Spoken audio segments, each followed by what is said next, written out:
WIIFTBP and WIIFTBP. Media's just for you and me. WIIFTBP. Media's just for you and me.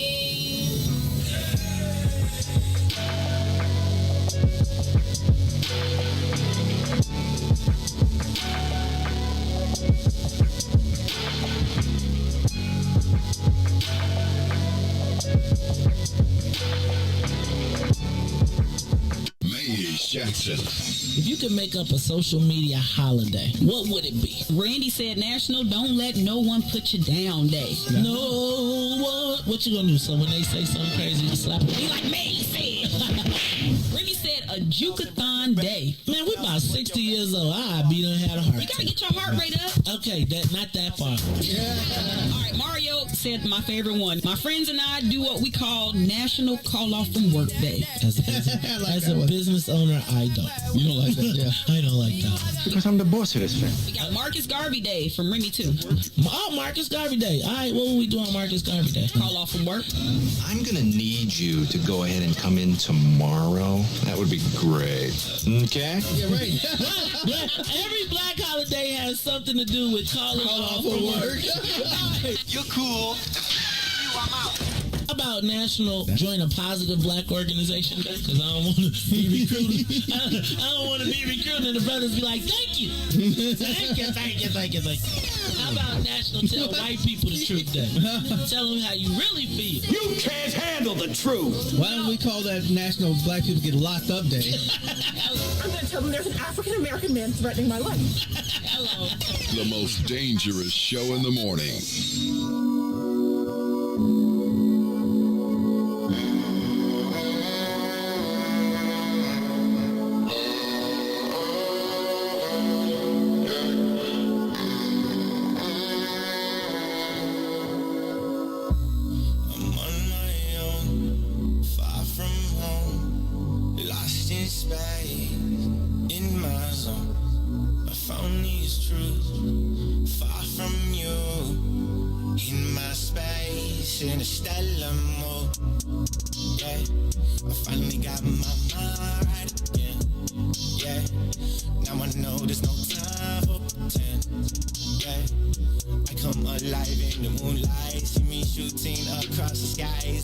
Stars were born to fly.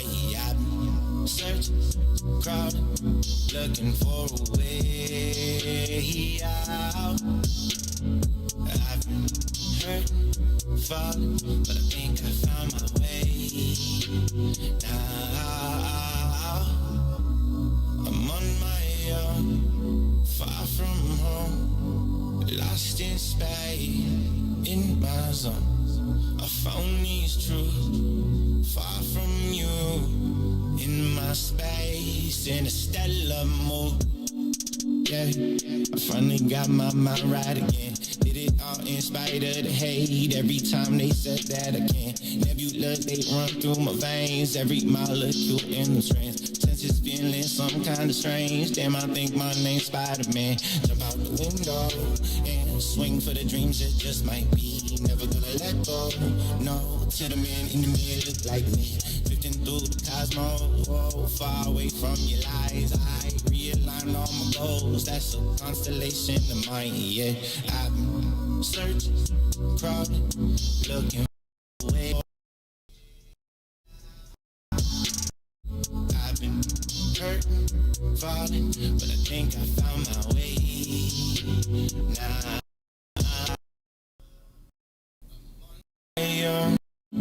far from home, lost in space, in my zone. I found these truths, far from you, in my space, in a stellar.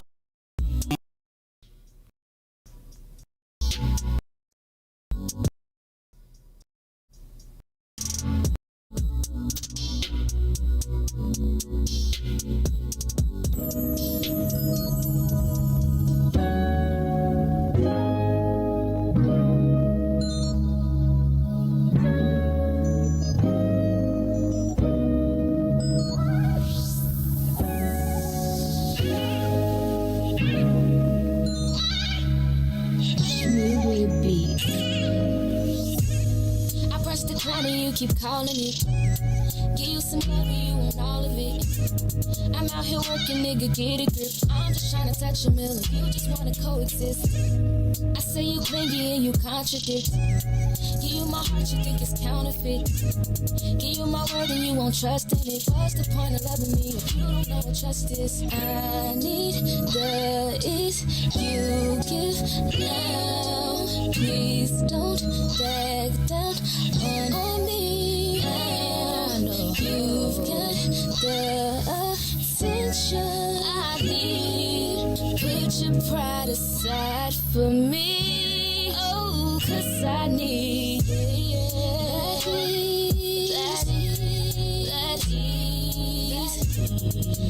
ease. Put your pride aside for me. That ease. While I'm out trying to get that ease. Know that I need that ease. Put pride.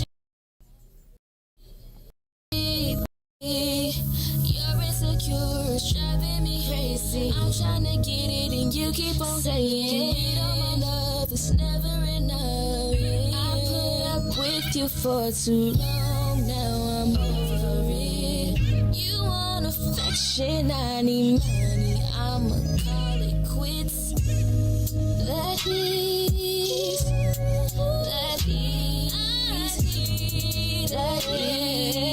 Put your pride aside for me. That is. Why am I trying to get it? Need it. That is. Put your pride aside for me. Put it aside. Put it aside. Put it aside. Put it aside. Put it aside. Put your pride aside. Put it aside.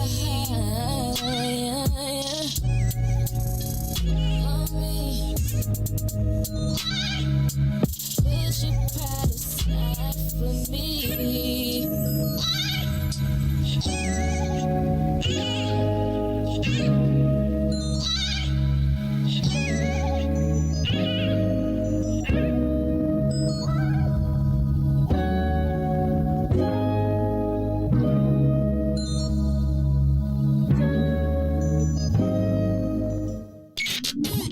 WIIFTBP. You are listening to the most dangerous show in the morning. This is What's in It for the Black People Radio. Maze Jackson. Maze Jackson, the most vociferous advocate for black people in the world. For Ruthie Moore, for Todd Stoger, I am the host of the Maze Jackson Show, asking every single day, what's in it for the black people? And if you don't like it, you can still tell them Maze said, Mayor Lightfoot, man, we ain't accepting that. We ain't accepting that. Let's go. Yeah.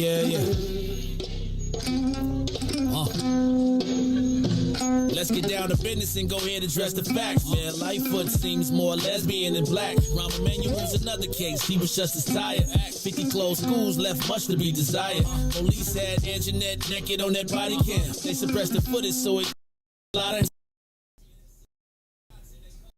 both similar, so I went and dug it up. George Floyd killed, a lot of riots happened in the town. Southside burned and they wouldn't let them bridges down. Grandmother sick, need a prescription and plus a couple groceries. You gon' have to travel just to get it now. COVID-19 out here shutting all the business down. Not enough SBA loans to even give around. So many failed businesses that you could put them in the pile. If you don't survive the pandemic, it's gon' sit you down. We sing, dance, play ball, entertain, and crack jokes. Government infested black neighborhoods with crack smoke. System that milked us so bad, we got lactose. Still trying to find out what's in it for us black folks. We sing, dance, play ball, entertain, and crack jokes. Government infested black neighborhoods with crack smoke. System that milked us so bad, we got lactose. Still trying to find out what's in it for us black folks. Shout out to Willie Wilson, hope one day you get to send it. We need some different players in the game to handle business. Too many shady characters like Madigan and Blago. But when you really break it down, it's typical Chicago. City full of gangsters, it's what the land was built on. Same streets with hood legend DNA get spilled on. Carjackers out here lurking, trying to get they steel on. Looking for a block to put them Hellcat wheels on. Let us give bogus appraisals a red line. Car crackers out here getting minimal fair time. And I'm concealed carry, I stay with the pipe. But Illinois gun laws giving minimal rights. Stay up on the swivel, make sure I'm moving tight. Check all of my mirrors when I pull up to the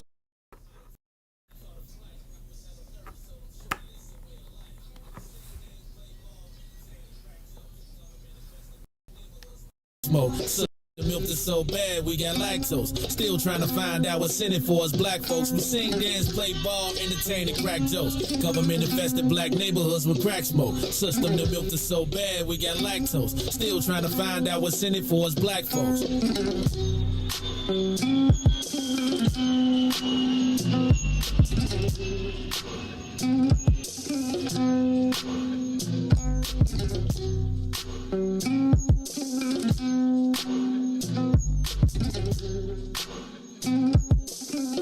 Wake up, Chicago.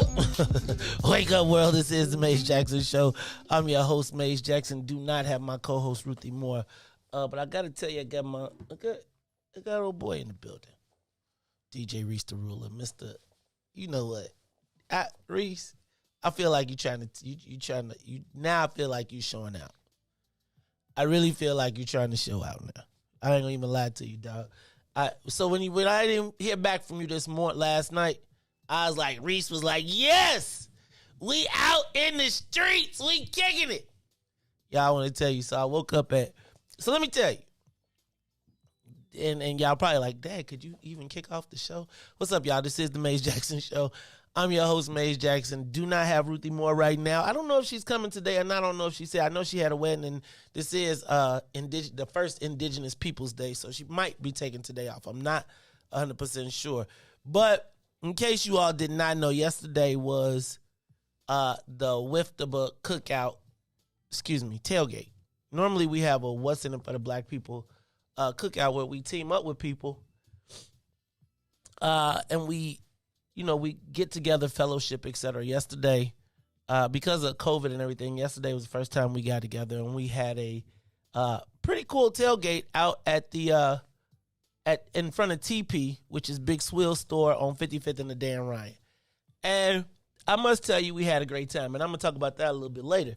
But as the day went on yesterday, we kept trying to say, will there be a show today? Will there be a show tomorrow? Riis started out with the, ayo, we don't celebrate. No, only Christopher we celebrate is Wallace. And I was like, come on, Riis, man, we got to be. So he was like, we got to be at work. And I was like, I don't know, man. Then as I got through, y'all know I ain't had no drinks in a long time. Not like no burr. Like I have a drink, a cocktail, but I ain't had no burr. And be outside with the people and the smoke and the hot. And so as the day went on, Riis was like, he look, boss man look like he having some fun over there. We might not have to work. Riis, I ain't gonna lie to you. And I'm gonna tell you what motivated me to get up. And that's why if you look at your text, I hit you at like about 12 something last night, was because I was looking at Brother Anthony Muhammad's comments on the lives. And he was like, I can't wait to hit a breakdown. And I was just like, you know what, Riis? We can't go out for Christopher Columbus.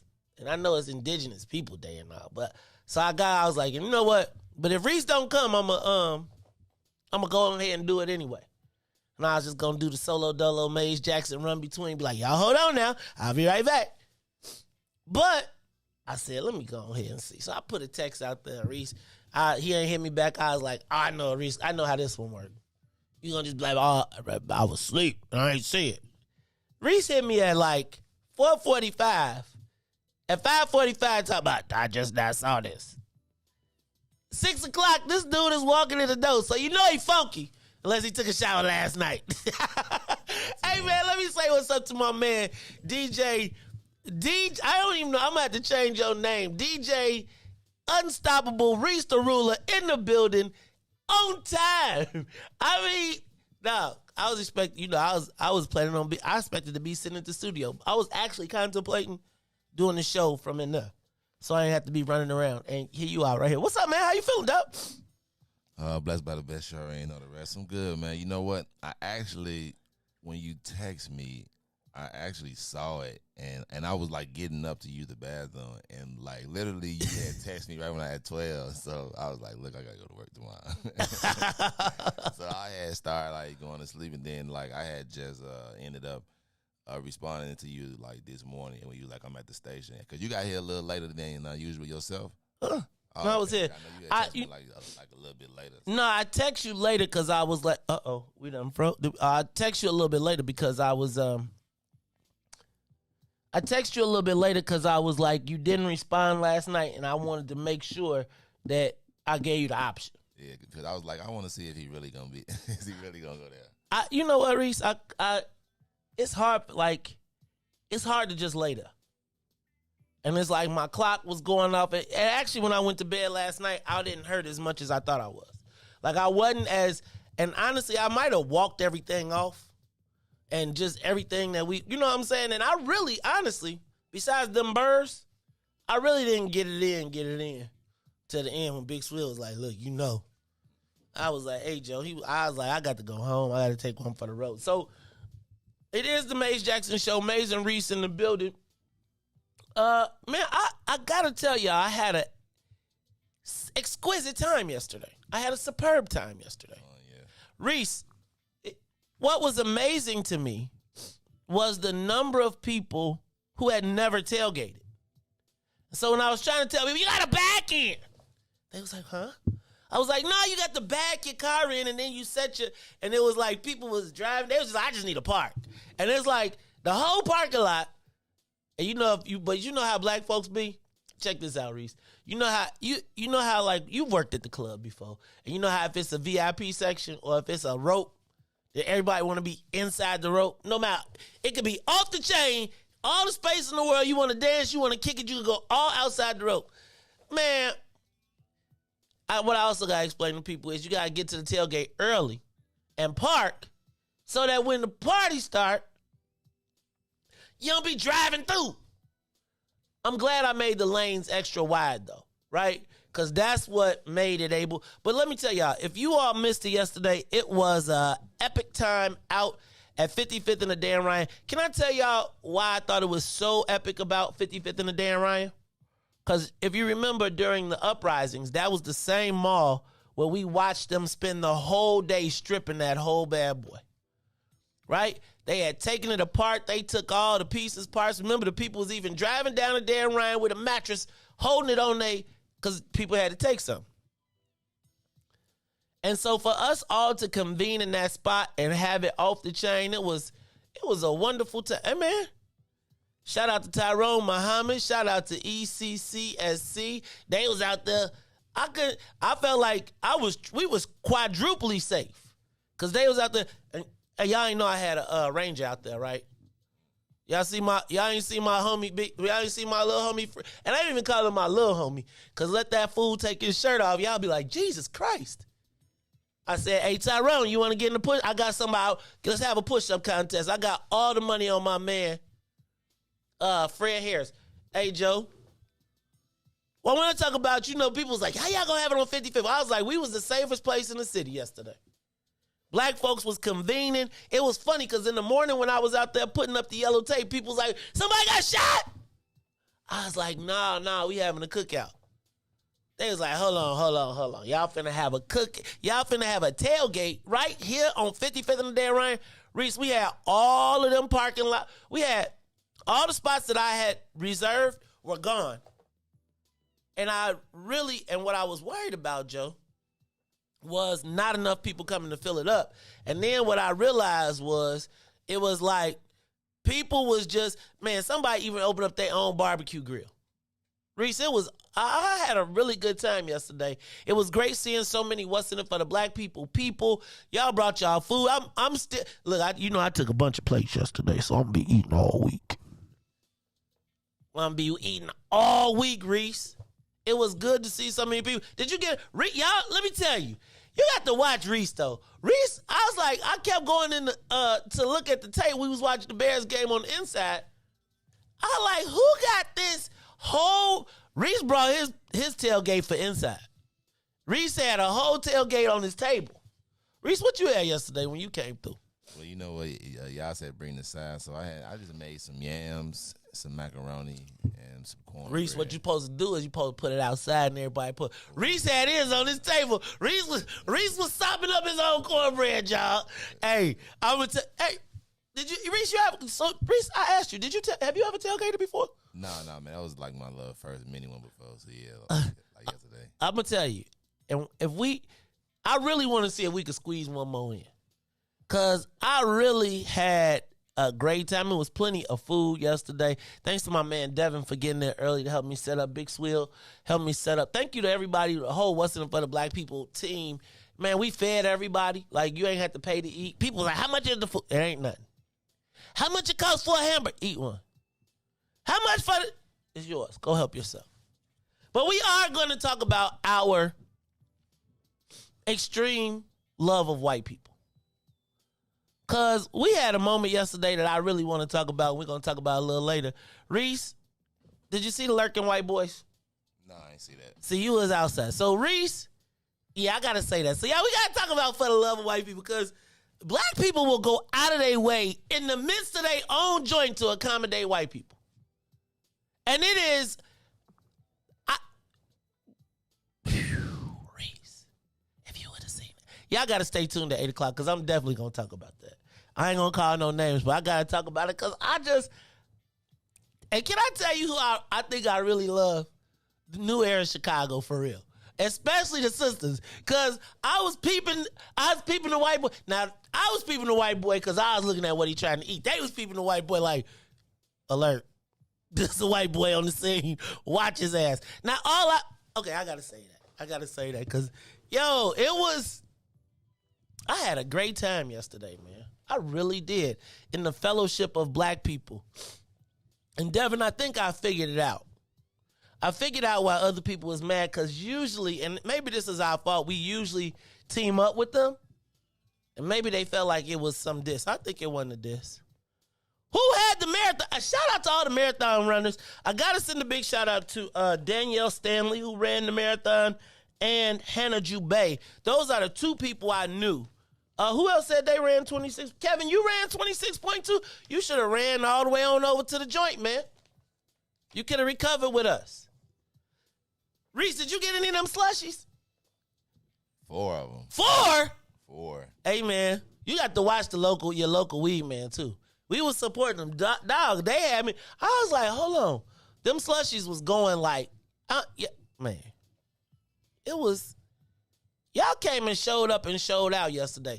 Nidra, you should have seen when the solo beauty crew came, between the solo, like it was like we was chilling and food was there. Then the solo beauty crew came, and then it was like the food game went up. Then Leah came and the food game went through. Leah came with like 12 pans, Riis. Like we was like, we got to get more out the car. And then she had a ride to bring it. Crazy, crazy, crazy. All right. Hey, Riis, did you hang out? Riis, you I could tell you was the West Side, cause you was inside most of the time, dog. I wanted to see it though. I wanted to see the game. I know there was a lot of people. That's why the people on the inside, like I was like, okay, once the TV joint didn't work out right, cause we was trying to have us a TV outside, and we had the whole, I bought the video, man, he couldn't get it. So then I was like, Big Swill, we going to shift. Big Swill's like, I'll let y'all use the TV. Y'all can watch the TVs in the TV room. So people, Riis, you was watching the game. Man, I heard Justin Fields got hurt, came back in the game. It was good stuff. Speaking of good stuff, a lot of people woke up this morning still in Vegas, though. Might not be home for the rest of the week. Southwest canceled 1,000 flights. 1,000. And let me tell you what. If Southwest canceled 1,000 flights, that means that, like 2/3 of that is black people. You know that, because black people be like, Southwest or die. I wouldn't have many people. So we're going to dedicate the last half hour of the show to the people who are still in Vegas, because I want to talk about, have you ever been stranded? Riis, you ever been stranded somewhere? I know you got a stranded story somewhere. Now, you might not have stayed stranded. Nah, I ain't never been stranded. Never? Never. Riis.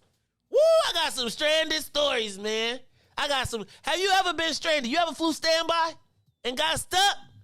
Or I didn't miss my flight before. You mean, I done fell asleep in the airport, and everybody boarded and let me stay asleep. And got on the plane and flew out, woke up. Like I wasn't sitting here with y'all. Huh? I said like you wasn't sitting there with them. Right, but it could have been that day when I'll tell y'all about it a little bit later on. Okay, it is the Maze Jackson Show. I'm going to tell y'all about my weekend, too. I did a lot this weekend. Shout out to Chicago, though. Yesterday was Chicago Sunday. Riis, we swept the day, yo. We swept the day. Sky won. Bears won. White Sox, they was like, hey, Joe, get it right today. Giolito. Hey, let me tell you, the White Sox. Giolito. Huh? It's Giolito. Giolito? Yes, it's not Giolito. It's Giolito. Get it right, Riis. I know, and I want a happy-ass sports report today. Happy. Y'all saw Riis? Did y'all see Riis shady last Friday on the sports report? I had to go back and listen based on the comments. Y'all wanted me to be sad. You was happy sad, Riis. Don't be trying that happy sad bull crap with us. You was wrong for that. Oh, and the Bulls won too. Hey, Joe. Could it be the Cubs? Who Cubs? What's them? Look at the only punks not playing in the postseason. Only people. You think if the Sky win, how many championships you think the Sky got? They still wasn't sold out yesterday. It was tickets available. But they weren't home though, was they? I don't know, but it was tickets available yesterday. Oh, yeah, It's tickets available to the Sky now. I'm gonna have to go grab me a couple tickets. Like, It's just I be feeling some kind of way taking my son to see girls basketball. Oh, why? I used to go all the time. It's because I feel like you get you some Sky tickets and be courtside damn near. Yeah. For like $25. Yeah, no, I think like the cheapest ones be like $30, but you still be like in the 100 next to like the tunnel. Really? Yeah, like courtside is about like 125. No, it's not. I'm dead serious. Oh, we courtside for the finals, Joe. Yeah, we going to buy some courtside for the rest of the finals. Yeah. Really? I bet it's more now. I'm telling you. Bet? I'm telling you, I bet it's like 150. Okay, look, we gonna find us some courtside tickets for the Sky. I have to be sitting on the courtside. Okay, let me stop. Shout out to, I do want to see Candace Parker representing for the suburbs. Naperville. Y'all be calling her from Chicago, though, don't y'all? Mm-hmm. Yep. Uh-huh. Yeah, you do. Naperville. What school she played at, though? Naperville. No, like a high school. It was Naperville. Oh, I ain't Naperville. I think it was Naperville Central at that. Like the whitest of the Napervilles. Matter of fact, one of our Bolingbrook Raiders, Chloe Kerr, also played with her. Superstar during that era. All right, y'all. Let me see what else. Hey, did y'all go to Carrie's Facebook page? Did you see us at the Symphony? Hey, Riis, we was rocking on the we rocked out the 360. Me and Carrie rocked out the 360 in our tuxes. I had on a tux, she had on a gown. And we rocked out the 360. We was the coldest 360 photo booth. You should have seen all them white people in they tuxes. And then me and Carrie got up there and did the J&B on the thing. They was like, that is so cool, guys. That is the coolest. Hey, yeah, we blacked out the Chicago Symphonetta this weekend. Shout out to Cousin Juan, who was the civic chair of the Chicago Symphonetta. Hey, Joe, and I got to tell y'all, I don't want to sound bougie or nothing, but I felt like I was in a live Tom and Jerry concert. You know how like Tom and Jerry, like, and you have like what is amazing to me is bands like the orchestra, how they make all the sounds that you usually think are electronic, and you watch all the violins, and they all be chord. It was awesome. Shout out to Cousin Juan. Thank you for the invite. I was at the table. Y'all know how I be at the galas though. Who else? Oh, did y'all see Mike Kelly resign? He was forced out. We're going to talk about it all. Let's do this. Let's take a quick break. We're going to finish up the headlines, and then we are going to hit the social media question of the day, because one of the other things that happened this weekend was the Deontay Wilder and Tyson Fury fight. And I feel a kind of way, y'all. So we're going to talk about that, too, when we come back. It's the Mace Jackson Show. We'll be back after these messages. The Mace Jackson Show will be back after this break. WIIFTBP. Introducing your trusted source for high-quality black emojis, better known as Blackmoji. We believe black is beautiful, and that beauty should be reflected in the digital market. Now there is an app that does just that, starting with Black Greek letter organizations. Blackmoji D9 offers more than an emoji app. It is a cultural experience of black excellence. Download the app in the Apple or Google Play Store to access a specially curated catalog of emojis representing the Divine Nine. Use the emojis to celebrate Black Greek events, acknowledge current events, support social causes, and learn about esteemed Black Greek members who blaze the trail of Black history. A portion of every subscription goes toward a scholarship fund specifically for members of Black Greek letter organizations to help keep the legacy alive. Download the Blackmoji app today. And now, traffic and weather. Good morning. What's in it for the Black People Media family? The time is now 6:34 a.m. and I'm Reach the Ruler with your traffic and weather report. Over the traffic on the Kennedy O'Hare to the Loop is 24 minutes. Outbound to O'Hare is 26. On the Edens inbound from Deerfield to Exchange is 27. 27 minutes the same way back to Deerfield. On the Eisenhower, Thorndale to the Loop, 33 minutes. Back out to Thorndale, 30. On the Stevenson from I-355 to the Dan Ryan is 28 minutes. Outbound will be 31. The Bishop Ford, there's an accident, so from I-80 to the Dan Ryan is 66 minutes. 28 minutes back out to I-80. The Dan Ryan is 14 minutes to the loop, 13 minutes back out to 95th. DuSable Lakeshore Drive South is 7 minutes, 55th to Jacksonville to Jackson back to 55th, and 8 minutes north, Randolph to Bryn Mawr and Bryn Mawr back to Randolph. Today's weather is currently 73 and partly cloudy. Today will be a high of 77 with a low of 64. Expect rain throughout the day from the early afternoon. I'm Riis the Ruler. Now here's Sparkle with Ease here on The Maze Jackson Show.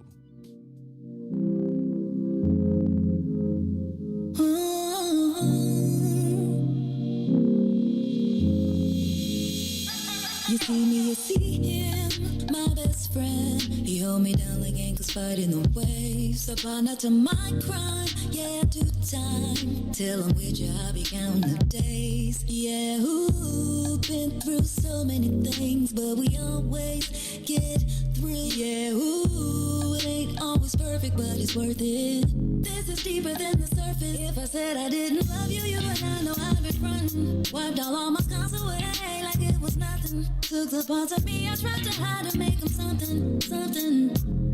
Like it was nothing.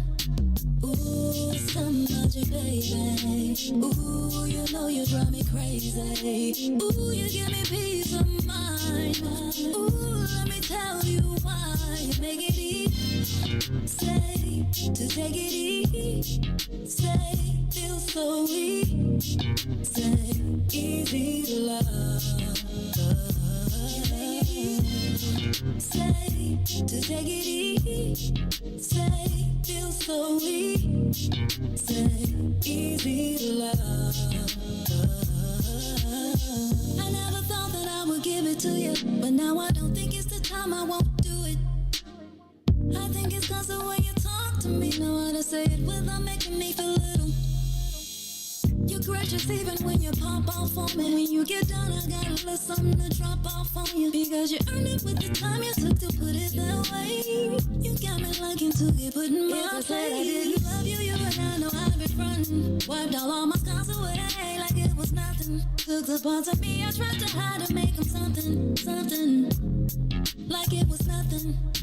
Ooh, some magic, baby. Ooh, you know you drive me crazy. Ooh, you give me peace of mind. Ooh, let me tell you why. You make it easy. Say, to take it easy. Say, feel so easy. Say, easy to love. Easy to make it easy. You are listening to The Maze Jackson Show. I'm your host, Maze Jackson. Got my man, DJ Riis the Ruler in the building. Want to say thank you to everybody who came out to the What's in It for the Black People Political Action Committee and What's in It for the Black People media tailgate yesterday. Shout out to all of the candidates that came out. Hey, y'all, to the What's in It for the Black People Political Action Pack. It was pretty cool to have the judges come up and be like, hey, how come you put her on the list and she won and I didn't? And I think it's because of the What's in It for the Black People. I was like, hey, y'all. It's funny to watch how some people can recognize the value of what we do and some people miss it. It was pretty dope, though, yesterday to see all those candidates come out there. Did y'all see the sheriff's posse? The sheriffs had 2 posses that came out. Did y'all know there's 2 black women running for sheriff and a third one? We're going to have to get these 3 sisters together because it can't be 3 sisters against 1 white dude. You know how that work out, right? And then it's a brother in it, too. So we got to talk about that. But, yes, thank you to everybody that came out. Can I ask a question? What did y'all do with Brother Frank? Brother Frank, if you are out there, when we open up the phone lines, you got to call in, man. We done put an all points bulletin on you because we ain't seen Brother Frank. I think y'all might, y'all bit his tail. Brother Frank, one of the Lions. Sometimes he just got a different perspective than the other Lions. Brother Frank, I know they tried to put a coup on you. They tried to put you out the presidency. But Brother Frank, you know you the president with me, man. So call us up. Let us know you still out there. Make sure you straight. This is the Maze Jackson Show. Did y'all see the former corrections officer who was running a sex ring. They're saying he's been investigated for running a sex ring out of his crib. He probably got like a fish. It's like fishing in the barrel. He get the ladies when they come out and then be like, I could put you on. And he was making money. Whew. Sweet lick. Going wrong. We're going to remember them sweet licks. Man, I feel like that sweet lick was a good conversation last week. Everybody was like, people were like, hey, let me tell you about my sweet lick. I bet you there's so many sweet licks that brothers got that they can't even talk about. I don't even want to tell you about the fast food sweet licks. Woo! Do not go in the dumpster on Fridays before the barbecue. Because it'd be like, hey, is this a whole case of... Speaking of that, man, y'all don't forget today at 10:30, also, Big Swill, and we're going to be donating the balance of the food that was left over to the shelter. So he's going to be doing that at 10:30. Wait, we got a meeting at 10. Don't we? We got a meeting at 10. How you going to be? See how black people do you. They be like, what schedule? All right, y'all. Let me see, what else do I have? Finally, I did Southwest. Oh, did I tell y'all Mike Kelly was forced out? The Park District Commissioner forced out the head of the Park District. We're going to talk about that because something is interesting about this, and we're going to talk about it at 7 o'clock. But before we do that, shout out to my man, John Austin. John, that's why we pay to cook. John wanted to cook, clean, care. John, shout out to John. You know that's my man, too. Riis, social media question of the day. Tune me up, man. Let me get that big voice if you can handle it for me. I'm ready for the big old voice. Let me know when you got it. Because if you ready? All right, Riis, hit me with the big voice. It's time for the social media question of the day. Do we still view boxing in black and white? I gotta ask this because, well, I watched the Deontay Wilder Tyson Fury fight, and I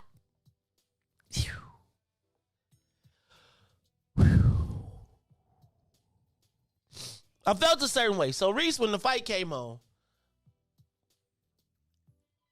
so let me back up. So we was at the Chicago Symphonetta, and they was, she was singing, dun, dun, dun, dun, dun,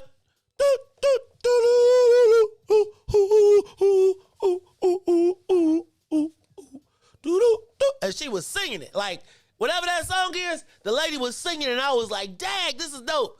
But and you should have seen the Asian lady who was the band director, conductor. I'm going to put some videos up because y'all going to be like, they was tripping. But it was dope. But Riis, the fight was coming on. So you know how when you at an event and you got to leave because you trying to get to your event. So like as the clock was going tick, tick, tick, tick, tick, I started getting quieter and quieter and quieter and quieter because it's like, I got to get home to the fight. So I get home to the fight. We literally turn it on. And it's like it's like right before the fight act, the main card. So I gotta say I paid $80 to see that fight, which I feel like it was a really good fight. However, you know that's free, man. You could have asked me for the free album, man. I'm not Riis. There you go with the sweet lick. I tell you, it don't work right. Riis. That's how I watch Riis. it on my phone. Riis. First of all, I'm not spending no time watching nothing. You are a millennial. I want to see it on the big screen. I don't want to be looking through no squiggly lines. That's why you Nope. Riis. I've made it to the point in my life where I just want to push one button and boom. You just hit the button, Riis. I ain't got to Google nothing. I ain't got to look through nothing. I ain't got to put no extra buttons. I just hit pow and then boom. Fight came on. Riis. So when the fight comes on, dog, Deontay came out that bad boy. First of all, I was like, thank God you didn't wear the remember last time he came, he wore a whole suit of armor. I was like, by the time he got to the ring, he probably was tired. Right? Remember it was all metal and it was just, he came this time like an African warrior. He had on a mask and a chain and a nice robe, but it wasn't like over. But then you saw he had like the African skirt like cut halfway through. I was like, oh, Jesus. I was like, brother, this is what I need you to do. Because you lost last time convincingly. So what I need you to do is put on some red trunks with a white stripe, with an everlast ring around it, and I need you not to put on no mask. I don't need you to give them no other motivation to be like, is this your king? So, Riis, I must tell you, I thought his mask on the way to the, brothers gonna do their thing. And then whoever the rapper that was lip syncing, I was like, that was a nice little interest. Then here come Tyson Fury. So Tyson Fury was, and I feel like they did this on purpose, bro. Like, so Deontay looked like an African warrior. Here come Tyson Fury, like the Roman soldier. He got on a centurion uniform, like Julius Caesar going to Africa. They make it to the ring. Did y'all see okay, I gotta tell you, Tyson Fury was doing black people talk smack to Deontay Wilder. Deontay was talking a little, but did you see when he was like, with your dad? And he kept calling him with your B.A. And I was like, what? He said, and it was like he did it with the twang to it. Like he didn't say with your beat. He was like, with your dad. And I was like, oh. I was praying for, remember in Harlem Nights, when he'd be like, champ, and he'd be like, I'm gonna kick that white boy.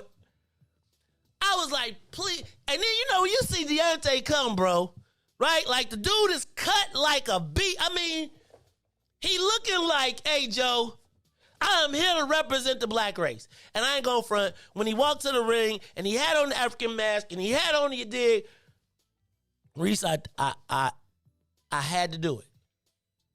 I said he doing it for, Deontay got to win this fight for the culture. You got to win this fight for the culture. Because it's a whole bunch of white boys in Alabama, where you from, that's watching this, that's going to be walking around here feeling all, remember when Eddie Murphy did the Italian in the Iraq?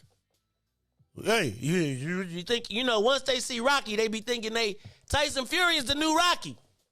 Now you got to worry about, so I felt a certain way, bro. Riis, the fight happens. And in the first round, I'm like, come on, Deontay. Whoop that. Second round, like, come on, Deontay. Third, okay, I got to tell you, the whole knockdown, whip around at his knees, whew, I felt like there was white supremacists all over the world like, yes! Riis, but I got to tell you, I spent rounds 7 through 11 thinking at any moment Deontay could fall down. Like, he stayed up. I mean, because when he took some brutal knockdowns. Now, not to say that he didn't knock Tyson Fury down, too. And even when he was getting whooped up, like, I feel like he was like, he knew he had to fight for the culture. He knew it was black people all around the world like, dog, you better not let these, you better not. Look, Riis, he was doing this. He was wobbling. He like, you was like, please, God, get the bell. Look, I just wanted the man not to get knocked out. At a certain point, I was like, please do not let this man get knocked out. Then Riis, when he started swinging back and he put old boy on his back, I was like, that's what I'm talking about. Revive for the black people. Then, y'all, it started to go downhill. Right after that 7th round, it was like, oh, God. Oh, God. And so, I got to ask you, and Riis, open up the phone lines for the peoples. Give us a call, 872-259-7474. Do we still view boxing in black and white? Like, do you think there was any white people in the world that were rooting for Deontay Wilder besides on his team? Were there any black people that were rooting for Tyson Fury? Not betting on, but rooting for. Right? And here's my thing. I would tell you that there's heart bettors and there's There's bettors. There's people that's betting to win, and then there's people that's placing the bet because, like, if I would have bet on that fight, Riis, my mind would have told me Fury, but my blackness, like, don't let me be in a room full of white boys, because I would have been, I'm taking all you. I'm on Deontay. And, man, Riis, I felt like when Deontay Wilder laid down on the mat like that, because he was kind of like, almost like sleepy. Oh no, he was. It was like the new Nate Robinson, and I actually betted against him. Like I was talking to people. I just know that he. Can we not help the line, dog? He's not conditioned, you know. So I'm just going by how I see it. Like if we start talking like boxing, yeah, I know. And I knew he was gonna lose. And like you said, hey, in the 7th round, especially in the 7th round, I was like, when he gonna fall? When he gonna fall? Like, and people was like, look at him fall. I'm like, I don't know what y'all saying, but this guy was a zombie. Yes. He was a zombie from 7 on. Yes. He was swinging he was like, hit the thing in the middle. Whatever it is. And and there's a part of him I feel like was like, I can't, like, all the black people in the world I walk, like, dog. Like, I ain't gonna say I love Deontay because I wasn't a studier of him. But it's like, Joe, do you feel like he let black people down? And I'm just saying, like, it's like compared to, and I know y'all gonna say 6'9", blah, blah, blah, 230, 290. I got all of that. But he signed up for the fight. And my thing is, do we still see fights in black and white? Like, honestly. Like, when you watch a fight, I tell you like this. If there's no sound, no picture, I mean, there's no captions, there's nothing on, and I can't turn on nothing, and they can't put nothing up. If it's a black fighter and a white fighter, I'm rooting for the black fighter. Period. I'm not even asking, and we're going to talk about this a little bit later, because it's one thing to be, like, did you see his trainer? Did you see Tyson Fury got a black trainer? And did you see Tyson Fury had black women walking him in the ring? I felt like that was kind of bogus. Like, I'm going to tell you, I felt like, I felt like Tyson Fury had the black girls walking him to the ring on some, like, he was dressed as a centurion. You know how decadent Rome was? I feel like at the end of this, somebody was finna get beat up. Some woman was finna be paying the price for slavery. And I felt like I wanted Deontay to beat, and then Tyson, this the other component, right? With Chicago, Tyson Fury is part of the Green Team mob. Right? Like, he's straight Irish mafia. Gypsy. Y'all watch Peaky Blinders? Y'all gotta watch Peaky Blinders to understand who Tyson Fury is. Like, I'm telling y'all, watch Peaky Blinders. It's on Netflix. And you will understand who and whence Tyson Fury comes from. And so the social media question of the day is, do we still view boxing in black and white? Give us a call, 872-259-7474. 872-259-7474. Riis, you ain't feel some kind of like betrayal, or you just was like, let me cash this money? Let me cash this money, man. I mean, I was with him. I think he should have won the first fight. I feel like the ref saved us. Yeah, I feel like in this fight, Tyson Fury, when that ref, when he knocked old boy out, that was the chance right there. Yeah. And the ref did the slow drag count. But Riis, you don't feel like you betrayed the people when you do that? Riis, you be like, I'm mad at man, I just, I know why all the black people do it, but when you looking at it, when you like really looking at it, like sometimes I believe that we be blind to the facts. Sometimes it's like when Bolingbrook plays Simeon. Go ahead. And right in football, and Simeon be saying all that, and you be like you could be blind to the facts sometimes, and I think that we be blind to the fact because he whooped him in the second one. Like it was like convincing, like yeah, I'm whoop him, and the fact that he never runs, I knew that Tyson Fury was gonna win once it got to the 6th, 7th round, because he's dead by then. So I just knew that off that. Like, I wanted Wilder to win. Like, if he would have won, like, I probably wouldn't have felt too bad, like, losing. I'm like, yeah, I but no, I mean, if he would have won, you could have jumped on the black bandwagon. You wouldn't have to tell nobody you lost the bets. And then you could have been like, Black Power! But yeah, man. Reis, man. Reis, I'm going to tell you, man. You was asleep, though. Oh, God. That was Reis. So, you make me think of people. So, you know what I felt like? The Tyson, okay, y'all can get mad. I just threw it out there, but I'm going to do it again. David Moore, Alderman David Moore, candidate for Secretary of State, will recognize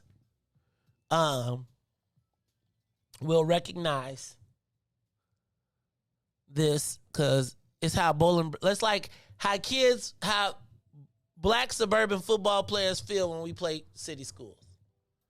Like, if there's a game I knew I was getting in, it was anytime we played a city school, I was going to play.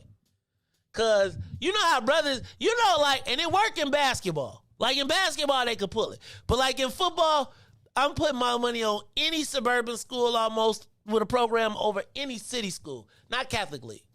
Because Catholic League teaches, the discipline. But I do feel like a lot of times we operate on pure talent as compared to putting in the work. And I feel like, what's my man say? Deontay Wilder didn't run. So that goes to your point, Reis, of like we like the sprint. Deontay Wilder did not run, so he was not a endurance fighter. He trying to hit you with that boom and put you to sleep. And I'm gonna tell you, he almost did. Did you say they said his punching power went up 250%? But I feel a certain way. And I don't know if Muhammad Ali did this to me from being a kid. But Reis, I just don't feel right with a white heavyweight champion. Like, I don't mind you being white, like boom boom something, but like the heavyweight champ to me is supposed to be a black man. I honestly feel like that. Like, and so I don't think we need to put no more people up there until we got to build because Reis, I feel a certain way about a white dude being the heavyweight champion of the world, knowing that is the space that Muhammad Ali occupied. And I'm going to tell you, every time I watch Muhammad Ali fight, no matter whether he was fighting somebody black or white, I felt like Muhammad Ali had the physical dominance of black men over everybody. I feel like he was the symbolism of that. Like how we kind of sometimes get ran over and everything, but if you get put in a one-on-one situation, you feel like you put our best against their best, our best physically is going to always win. And I just felt like that's what I saw in that fight, right? And I'm not saying that like when you play those boxing games or like a racing game and you got to pick what vehicle you're going to take. Like if you take the Jeep, you can make the 4x4 stuff, but you can't go as fast. If you take the motorcycle, you can accelerate, but you can't get over, right? I feel like that was what it was. And we got to reclaim our dominance.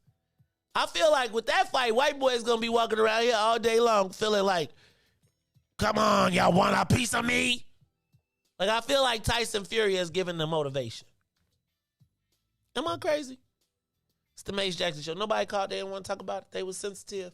Fine, forget y'all then. No, I'm just playing. All right, who did you have in the fight, though? Did anybody think that Tyson, what's his name? Nah, I don't forget. Deontay Wilder. And is his career over? I think his career is over. I think he's officially the second best. Does he go anywhere from there? I mean, will you pay to see him? I ain't paying $80 to see him fight no more. No, I'm done with him. Well, I wouldn't pay for it no way. So. Reis. See, man, that's how the brothers can't never catch up because we can't get out. You gotta let that brother go. So I don't know, man. What we gonna do? Reis, are we losing our dominance in sports? I mean, I feel like basketball now. Y'all be throwing up. What's his Jokic? What's his name? What's old boy? Yeah, the Joker, right?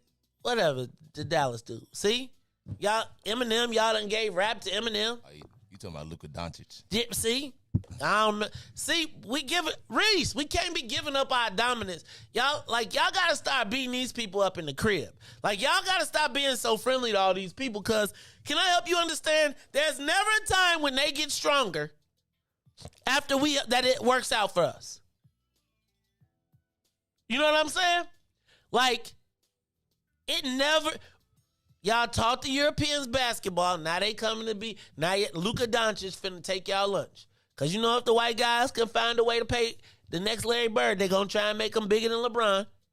Next thing y'all going to be talking about, Luka Doncic is better than Michael Jordan in his prime. I'm just feeling a certain way. If we can't dominate in sports, y'all. See, there y'all go. The Joker is the truth, though. I don't want to hear it. There's plenty of black truths.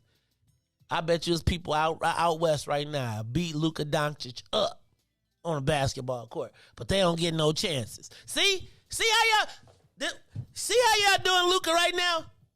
I'm gonna tell y'all that's how Luka y'all gonna be like Luka Doncic, and he gonna turn out to be Dylan Roof.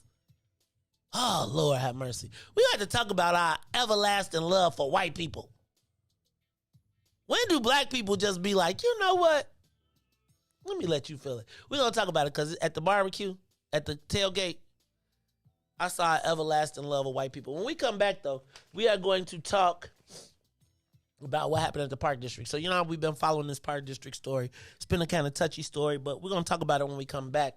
I don't know if you all saw on Saturday, not Friday, on Saturday, the mayor forced the resignation of Park District boss Mike Kelly. We got to talk about this because this is a weird scenario, and it just isn't going the way that I thought that a situation like this would go. It is the Maze Jackson Show. When we come back, we'll talk about it all. We're going to be talking about the Park District firing. I don't know if it's a firing. That's what they always say, Brandon. Talent is talent, right? They be like, and then that's when they say qualifications. Then they be like, I'm just telling you. Let the white folks give them that. The black folks should be like, shoot. See, y'all, like, let the black folks be like, that ain't cold. See, the white folks know they can always come to us, and we gonna acknowledge them for their greatness. Meanwhile, white folks be like, LeBron, he all right. It's the Maze Jackson Show. We'll take it when we come back. The Maze Jackson Show will be back after this break. WIIFTBP.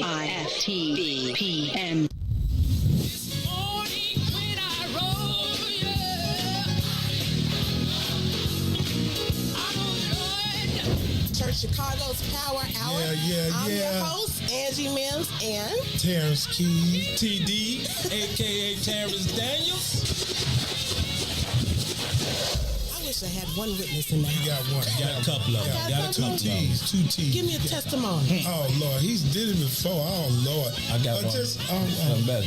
I got 5 reasons. 5 reasons. Oh, Lord. He turned it around. Turn it around. He woke me up this morning. Oh.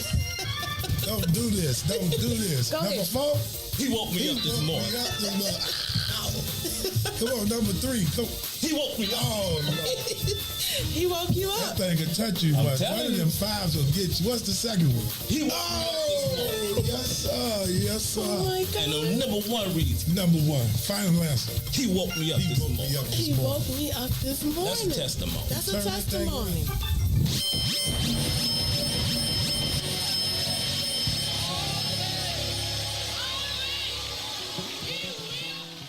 And now, traffic and weather. Good morning. What's in it for the Black People Media family? The time is now 7:04 a.m. and I'm Riis the Ruler with your Chicagoland area sports traffic and weather update. In sports, it was a Chicago sweep. As we go on to the MLB, Game 3 of the the ALDS. Chicago fighting off elimination at home as Sox go down 5-1 early, but will storm back as Lori Garcia would homer and drive in 4 runs as Sox stay alive and win 12-6. Game 4 today, 2:37 will be the first pitch.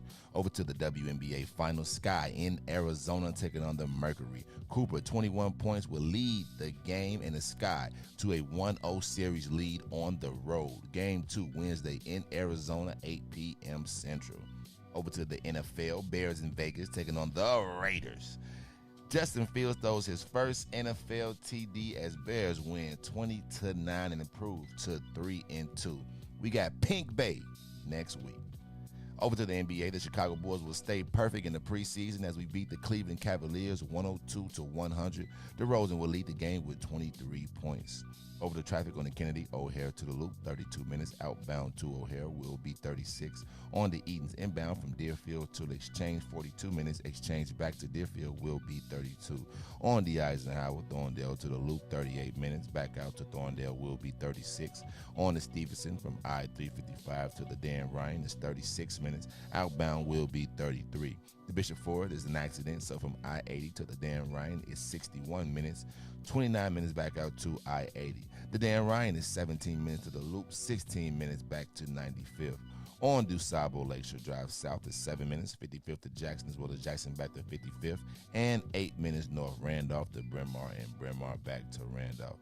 Today's weather, it is currently 73 and partly cloudy. Today will be a high of 77 with a low of 64. Expect rain from the afternoon throughout the night. I'm Reese the Ruler. Now here's Slick with Addicted here on the Maze Jackson Show.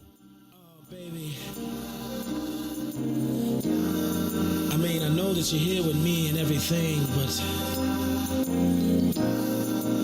since you just left a few hours ago, I've just been going crazy, and I done come to realize one thing.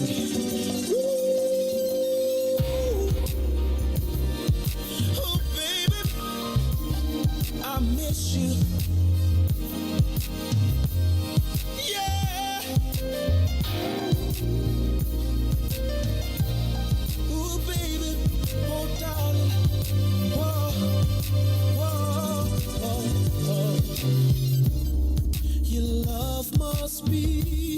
Some kind of drug, baby,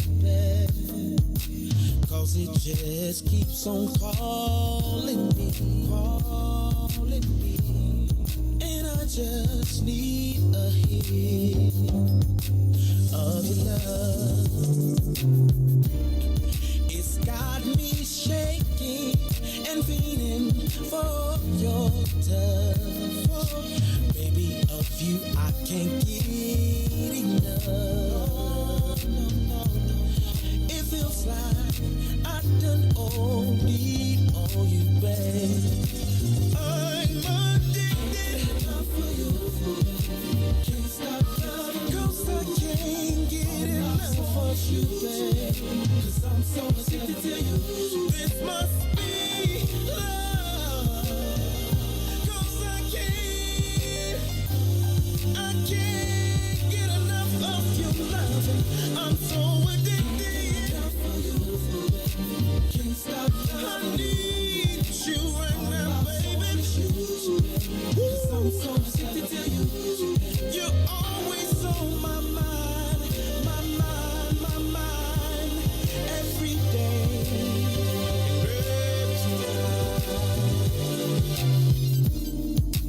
It's been too long since I had you in my arms, and I don't know if I can take any more of being without you. Even though it's only been an hour, it feels to me just like forever, and I am hoping that I can see you soon, see you soon. I'm so addicted, Lord have mercy, I can't be without you, baby. Oh no. not for an hour. I can't get enough. I'm so addicted. Woo. I need to check myself into some kind of reason.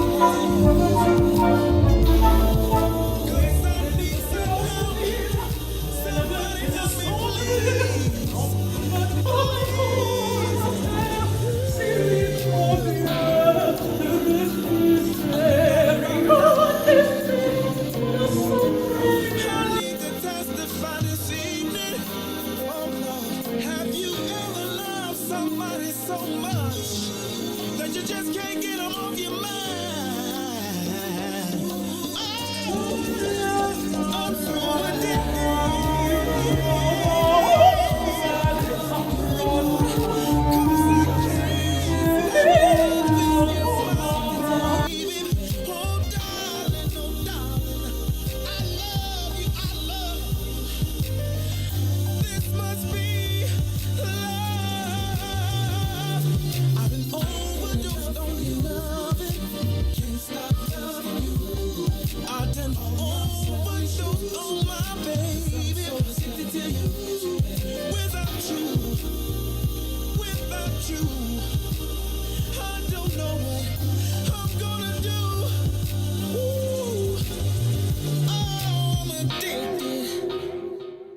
To the Maze Jackson Show. You are listening to the most dangerous show in the morning. This is What's in It for the Black People Radio. Maze Jackson. Maze Jackson, the most vociferous advocate for black people in the world.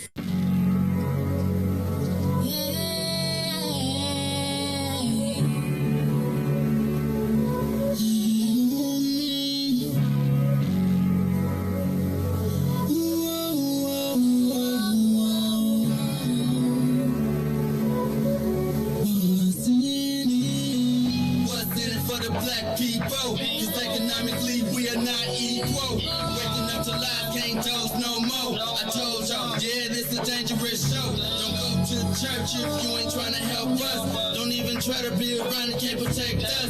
We see the lies now other politicians. We need money and no symbolism. It's Maze and Riis and Ruthie and Todd explaining how we all come from God, giving us tools to beat the odds. If we united, our movement gon' stop. If they ain't trying to help us, they ain't trying to do nothing. We gotta do something. We gotta stop running. It's time to confront the problem. Really, you expect you oppressed and solve.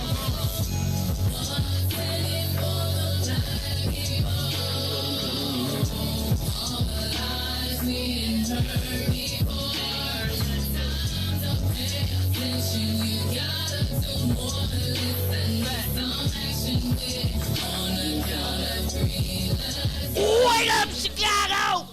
Wake up, world. This is the Maze Jackson Show. I'm your host, Maze Jackson.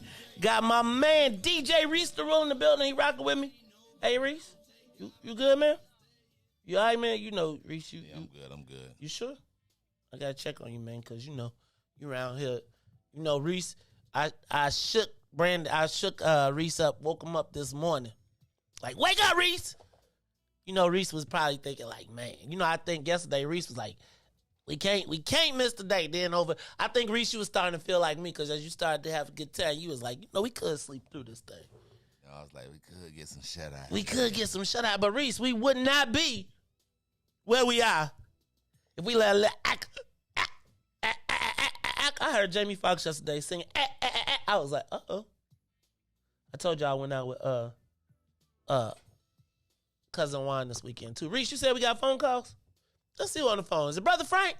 Tell us Brother Frank done called us back. He ain't resigned since y'all tried to put a coup on him.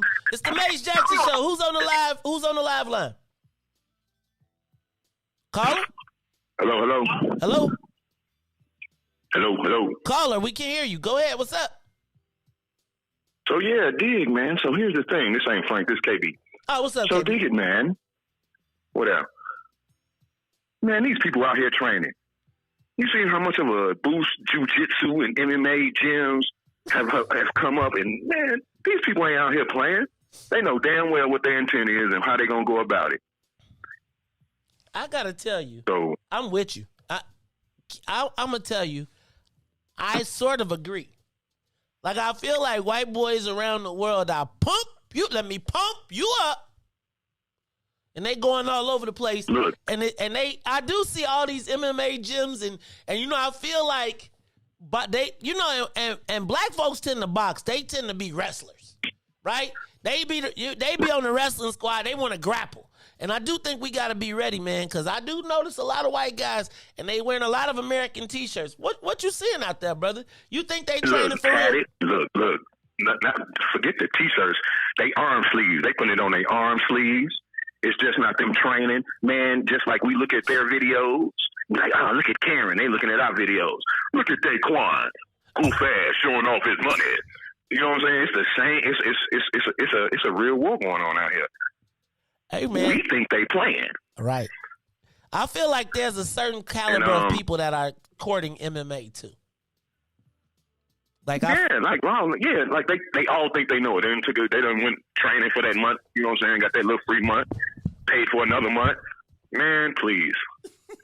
And so and I'll go on another trip, but I'll go there later when you choose to talk about these motherfucking indictments that's gonna come. Hey, we on the church station, man. Stop. No, I'm talking about some street. I'm talking about some street moves. Right. They finna get these boys from buying these guns with them cards. That's how they gonna get them. But that's another move. Oh, you gonna have to talk about that. We're gonna have to talk about that. Oh, you saying they cracking the cards? That's how they gonna go. Oh. Mm-hmm. All right. I see you, KB. You doing your thing. All right, this is the Maze Jackson Show. Anybody else on that line, Riis? All right. Hey, that was something to think about. Dang, Riis, you has been off the infused slushes. That's what Tyrone Muhammad. Go ahead, give us a Tyrone Muhammad impression. See, Maze, Riis had about four or five of them slushy things. I told y'all I was coming out there. I had the ECCTB all out there. We was out there. Support your local weed, man, because we're not going to allow these white people to come in and do what we can't do. So I need everybody to come down there, support Maze, support your local weed, man. Hey, Ty, you got to watch Ty, man. I seen Ty was moving. I think Ty left, came back, He probably went to go save some people and then came back. Shout out to State Rep Marcus Evans. Shout out to Chairman of the Black Caucus, Cam Buckner, who just texted me and said, you got to get you a new jersey, man, because Brian Urlacher is a racist son of a gun. I agree, but I told y'all, I didn't have time to go buy a new. I didn't have time. I was thinking, should I take his name off the back? They didn't retire his number, did they? Nah, man, keep it, man, keep it. I'll keep it as a vintage and put it back and then be like, when racism won. All right. Hey, y'all, it's the Maze Jackson Show. Thank y'all to everybody who came out. Hey, man, did you see Nina Powell was out there? There's a lot of people who come on through trying to sneak on by. I seen y'all by the slushie machine, too. Them slushies, I had to stay up off them slushies, though. Whew. All right. Y'all ready? Let's talk about the Park District. So what do you all know about the Park District? The Chicago Park District. So I talked to y'all about this a little bit, and we've been watching this, and I think it's finally it's not come to a head. I think that it is a lot more going on at the Park District, and I want to talk about this because there's a lot that you got to think about here. So first of all, if you all recall, we anticipated that Park District Superintendent Mike Kelly would resign after the special meeting that was called on Friday. Remember, we were talking about this on Friday. And so let's back up. There's a tremendous scandal going on right now in the Chicago Park District, and it revolves around the lifeguard program, right? And the fact that there was sexual harassment and a history of hazing, et cetera, that was going on alleged to be going on at the Chicago Park District. The report was submitted to the head of the Park District, Mike Kelly, who did not send it to the Inspector General, but into an internal review process that eventually led to it being called a cover-up. The young lady who was involved then sent information to the mayor's office, and the mayor then asked them to investigate, at which point they referred it to the Inspector General. The Inspector General that was initially assigned to it was summarily removed a new inspector general was placed in, who the old inspector general alleged was put in to cover up the allegations of sexual harassment because it reached up to high-ranking members of the park district.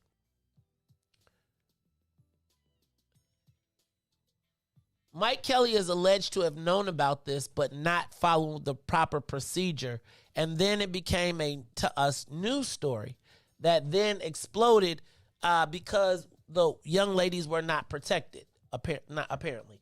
Well, what then happened is they hired a new inspector general who was then fired for alleged misconduct when she was at the Cook County Sheriff's Department. Now, there's a whole nother story in there that is the shuffling of political people around, even though you get in trouble. Anyway, finally, the whole situation comes to a head last week when we started to see City of Chicago aldermen calling for the resignation of Mike Kelly and members of the Park District Board. Mayor Lightfoot remained oddly silent. Now, you know Mayor Lightfoot is quick to point a finger, call somebody out but she didn't say very much about Mike Kelly during this process. She said she would allow the board to make its decision. Well, they had the special hearing came out, and the board decided to take no action against Mike Kelly. This was Friday at about 2:00. They had the meeting, the closed session, to share what the outside legal counsel had found out about the case. And apparently for the board, the Park District Board, it was not enough to fire Mike Kelly, or they had a pre-existing arrangement, which we'll talk about one way or the other. Okay. Now, so Friday, the Park District Board happens and Mike Kelly is not resigned. He does not make a statement. And then late Saturday, after the mayor made a statement that said she wanted Mike Kelly fired or to be removed immediately, he announced his resignation on Saturday. Now, here's the interesting part. I want to understand why the board, knowing that the mayor wanted Mike Kelly to leave, did not fire him. Okay? So you got to ask yourself, where does the board's allegiance lie? Now, I know many of you all don't want to hear this, but typically when you are appointed to the board, you are appointed to the board because you are going to do what the mayor wants you to do. Now, they'll tell you that they can't tell you what they want you to do and blah, blah, blah. But the board members are selected based on their kind of vow of when the mayor needs you, you got to be there. Now, the mayor could have saved herself. If the board would have asked Mike Kelly to resign, then the mayor would not have had to get in it and she would have kept her hands clean. That, my friends, did not happen. Forcing the mayor to call for Mike Kelly's resignation, keeping her hands dirty. Now, and she called for him to be fired with cause. Now, why did she call for him to be fired with cause? Because remember, if you recall, Mike Kelly signed a deal that said that if he was forced to lose his job due to political reasons, that he was guaranteed about $220,000. It was a golden parachute, they called it. And it was a big deal, and people didn't want him to have it. But eventually he got it, and they never rescinded it. Now, I want you all to pay attention that these same contracts are the same contracts that all of the Rahm Emanuel holdovers, that's why Janice Jackson left as well, because they had contracts that allowed them to go beyond the mayoral situation. Well, now here's where we're at, guys. Mike Kelly has resigned. The board did not fire him. The mayor called for his resignation. Well, why would he want to get fired as compared to, instead of falling on his sword like a loyal soldier and walking away? Can anybody answer that question for me? Why do you want to get fired as compared to walking away? because the mayor is trying to take away his golden parachute, which would allow him an 8-month cushion, probably about $220,000 if he was to take his time to get ready. But Riis, you only get that if you not fired with cause. Well, the mayor's calling for him to be fired with cause. So if you gonna fire me, if you want me to leave and you ain't gonna give me my money, what I'm gonna do? I'm gonna make you fire me. Why am I gonna make you fire me? Because then I get my benefits. Ding, ding, ding, Amari. But here's the bigger question. The bigger question is, why didn't the board, knowing what the mayor wanted to have happen, do it? Why?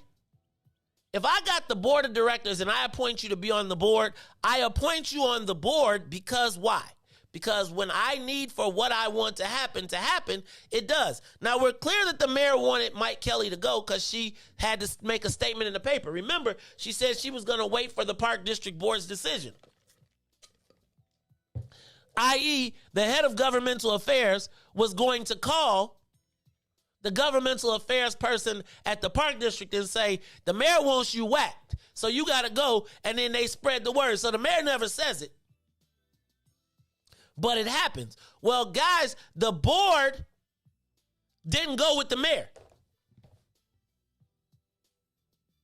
So let's talk about this. Give me a call, 872-259-7474, because I want to talk about what does that mean? Like, and now does the mayor have to fire the rest of the board? Will she now remove the chair?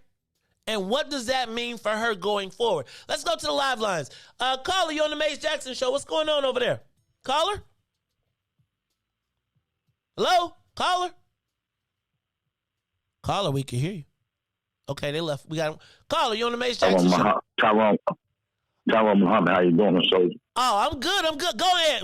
What's up, Tyrone? Don't let these white people... No, go ahead. All right, Riis. Hey, Riis. Hey, man. All right, Riis. I saw you was leaning over on the car the other day, man. Good job on the tailgate, Maze. That was a special day, man. People had so much fun. You know, why is it that every time we do something, people always want to call you like, man, I should have been there. It looked like y'all was having fun. Why do your people do that, man? Because we've been taught not to enjoy life, right? And it's like we got to be mad so much that we can't even enjoy the fellowship of each other. And so, like, people want to sit back. They want to watch and hope that you fail. And then when you don't fail, then they want to be like, dag, I should have been a part of it because they was noticeably absent. That's why. So that's why they calling you, because they don't want you to wake up and be like, you know what? People want to see you fall off, bro. That's what it is. They don't want to see you be successful. They want to see it, and then they want to be able to say, see, they don't want to come, because if they come, then they're adding to your success. So they want to sit back and not be part of it, and then be like, because they wasn't part of it, but they claim to be who they claim to be, then they got to make an excuse as to why I wasn't a part of the Black Fellowship, which that's all we wanted to do was fellowship together. But that's why, brother. Understand that. Oh, man. Yeah, we had a great time. Man. I enjoyed meeting so many new people. And that infused machine, oh, man, I got like 3 calls to drop that off somewhere. I said, all right, y'all want to get on board. Now you see what we're saying when we talk about the inequities in the cannabis space and how we have to be the change we want to see. We sit around and waiting on everybody to give us something. At some point, Maze, we got to take it or band together and create it. And that's the good thing I like about it, because the collaborations and all the partnerships and relationships is what I'm looking at. And then when you get in certain spaces and doors, you find out that there's been people out here fighting and struggling for the same thing. They just didn't have a voice, or they just didn't have a place whereby they can display their talent. So, man, I just saw that as an opportunity to get to meet some new people, like you say, to come together for us to network, and then, man, just create our own resources, our own wealth, our own processes, man. And that's what I'm into. And I've always been about action. That's one reason you and I click, because we've been about action, and we're going to continue that. Great job, Riis. I appreciate Riis, see, the white man, Riis, is going to stop. Hey, let me tell y'all what. Hey, Riis, Go ahead.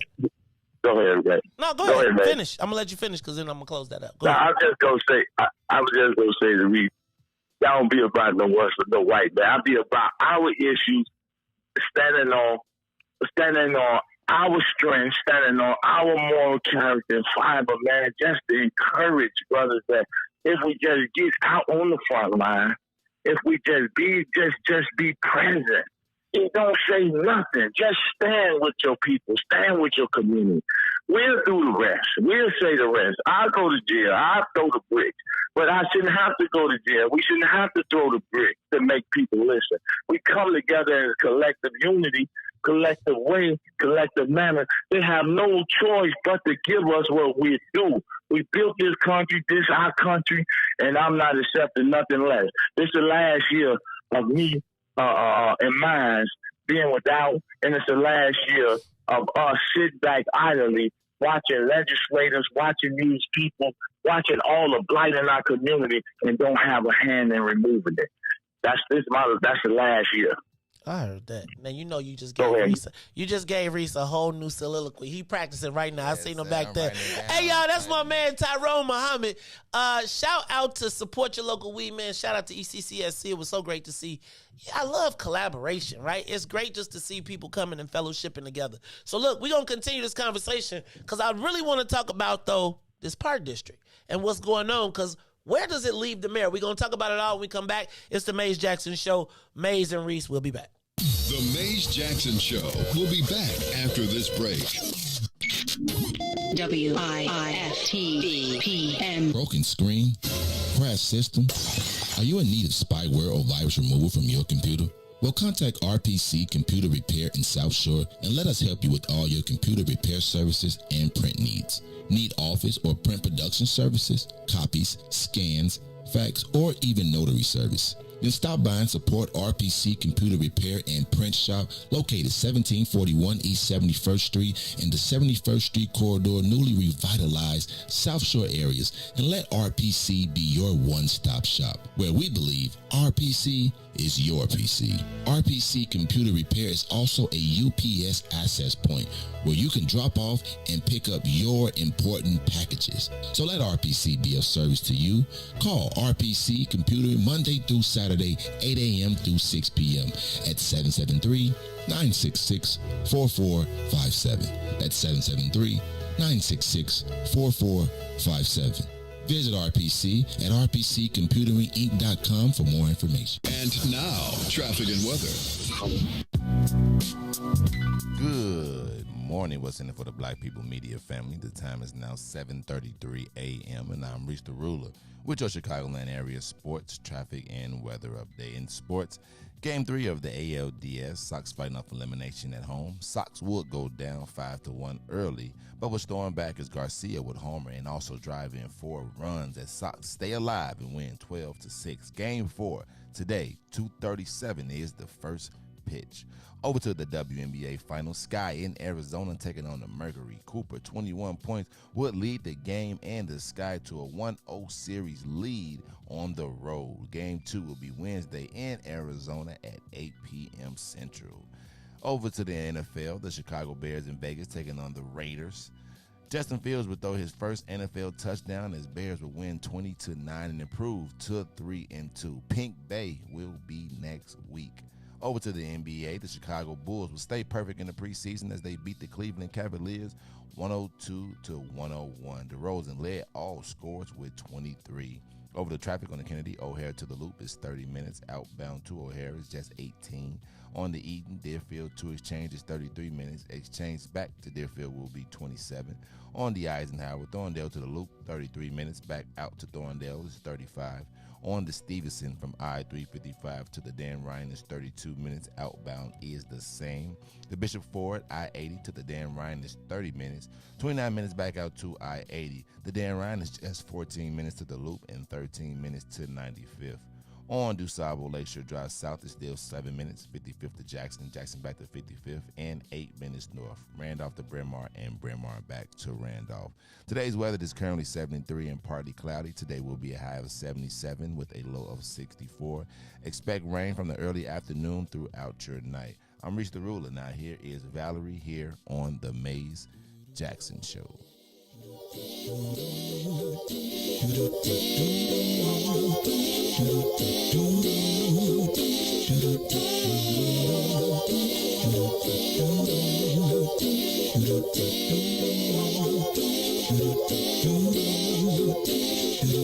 Well, sometimes I go out by myself and I look across the water,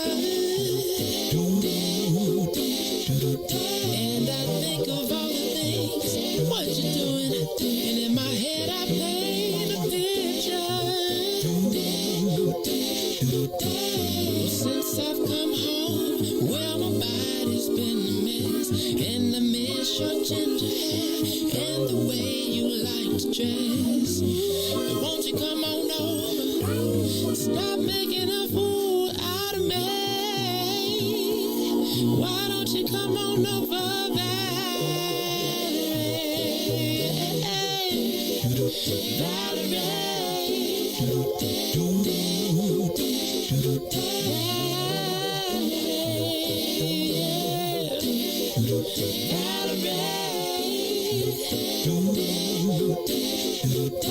Did you have to go to jail?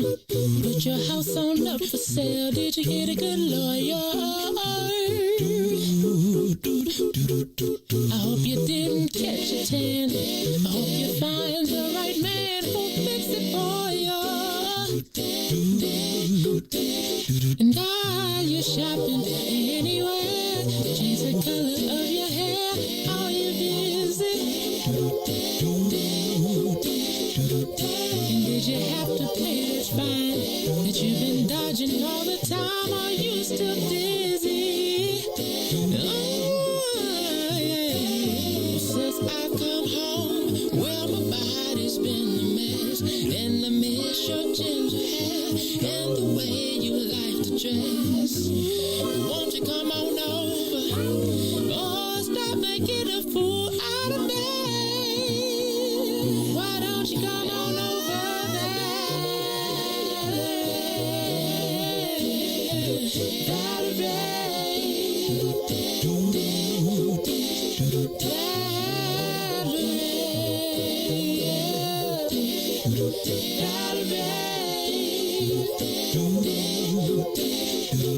Well, sometimes I go out by myself and I look across the water,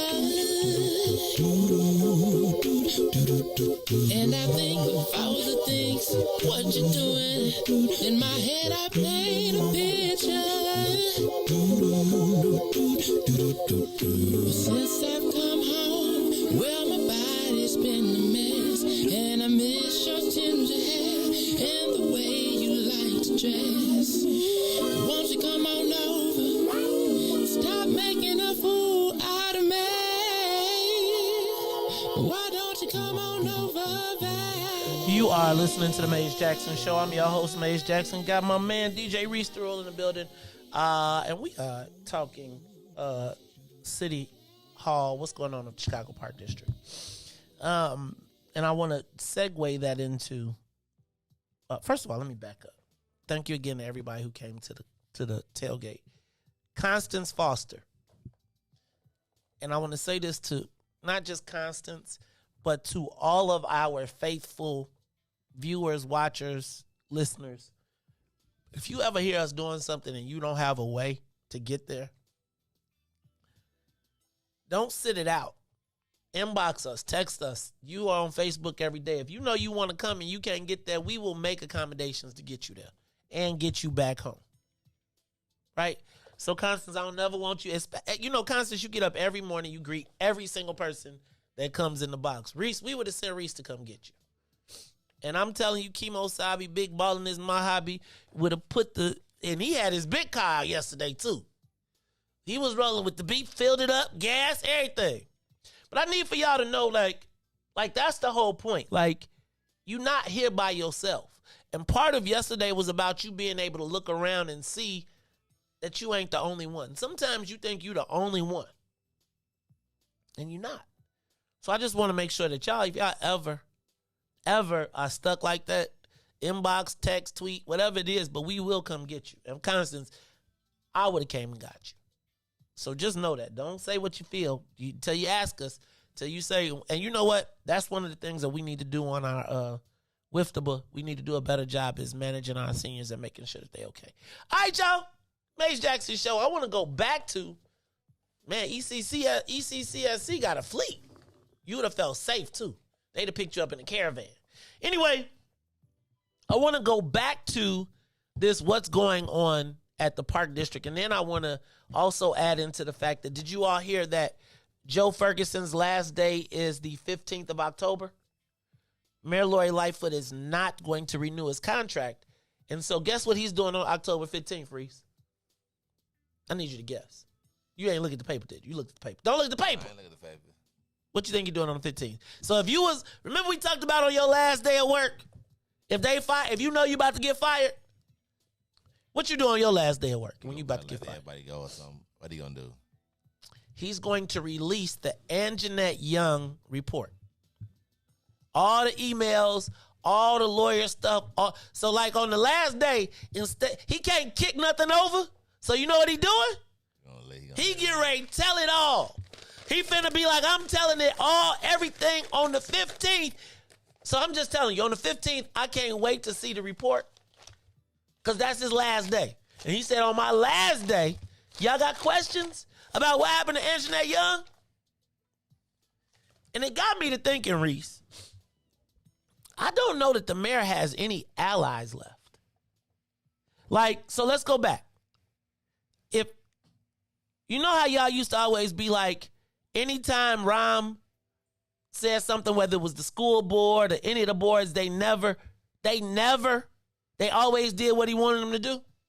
It's because that's your job. When you get appointed to these boards and commissions, I know people be like, there's a lot of people that when you get appointed to one of these boards or commissions, walks around and be like, I'm in charge.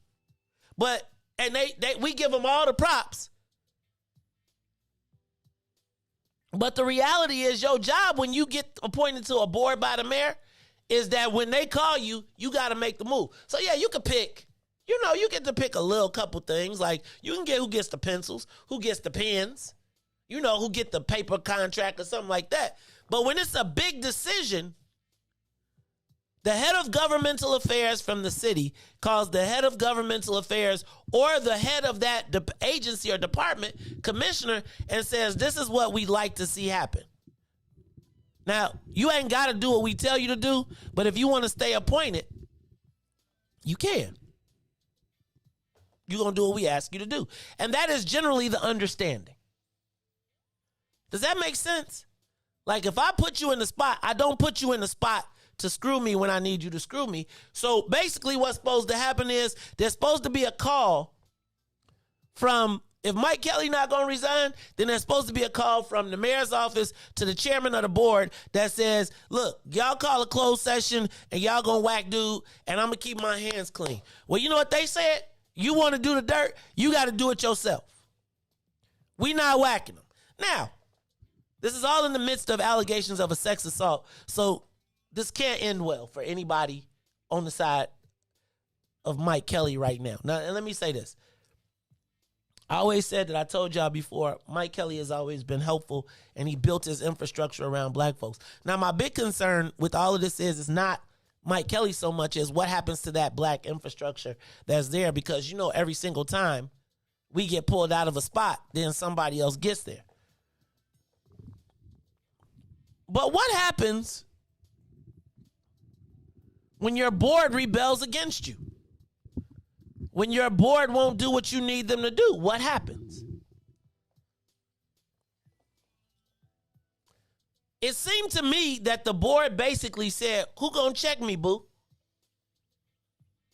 You want us to fire him? We ain't firing him. You do it. And I would tell you that the relationship between the head of the park district and the chairman is stronger than the relationship between the mayor and the head of the park district. And I think what you're starting to see right now is a hardening of the old and somewhat new. What you are starting to see is the hardening of the Rahm/Daley hybrid coalition. And let me help you understand that. For when Rahm transitioned in, it went from the Irish to the Jewish being the most powerful players. But what you're seeing, but they still had an existing coalition. It's like that's when you saw all the big money traders come to Chicago and start investing heavily. But what you are seeing now is a hardening of the resources of the traditional powers against the mayor. If you're concerned about losing your job, then you do what the mayor asks you to do. If you're not concerned about losing your job and you want to stick with your team, then you rebel against the mayor. But I got to tell you, y'all, I got to tell you,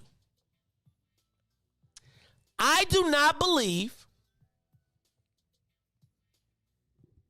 that the players in this mix are as naive as the mayor is politically. And I'm gonna say this without trying to be disrespectful. I'm not trying to be disrespectful. What the mayor has demonstrated consistently is she does not know how to play in the sandbox, and she does not recognize that there is an infrastructure that is built that is bigger than her. There is and I don't want to call it, there is a network of people that have decided that her time is up and she has nothing of value that they're worried about. Because essentially, if done properly, you got 2 years, you got a year and a half to wait. Now, you also got to think about the mayor getting ready to go into election season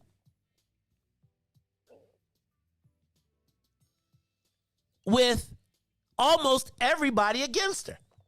So now I'm wondering, is the play fire the whole board? Or is it they made her do the dirty work so she has to claim it? We got to talk about this. Give us a call, 872-259-7474. Now I want to compound that by talking about Joe Ferguson. You all know Joe Ferguson is the Inspector General, City of Chicago. He has consistently first of all, let's start here. What that song? Used to be my homie, used to be my ace. Now I want to slap the taste out your mouth. Remember that line? So remember when Mayor Lightfoot first came here, she was a former federal prosecutor. Her and Joe Ferguson were kind of like friends. Apparently over the time, though, they have fallen out. And the mayor who campaigned on transparency apparently has not liked the transparency that the Inspector General has had. And as a matter of fact, their relationship, which he was hired by Rahm, but his relationship was contentious with Mayor. Like, it was initially contentious with Rahm, but then they eventually got together. He was a holdover, had one of those contracts that transcended the mayor, and now that his contract is up, the mayor's not renewing him. As a matter of fact, she already released a list of the people that she wants to replace him, of which none of them include black people. And so what is he doing on his way out? He is releasing the Anjanette Young report of all of his findings on the day he leaves.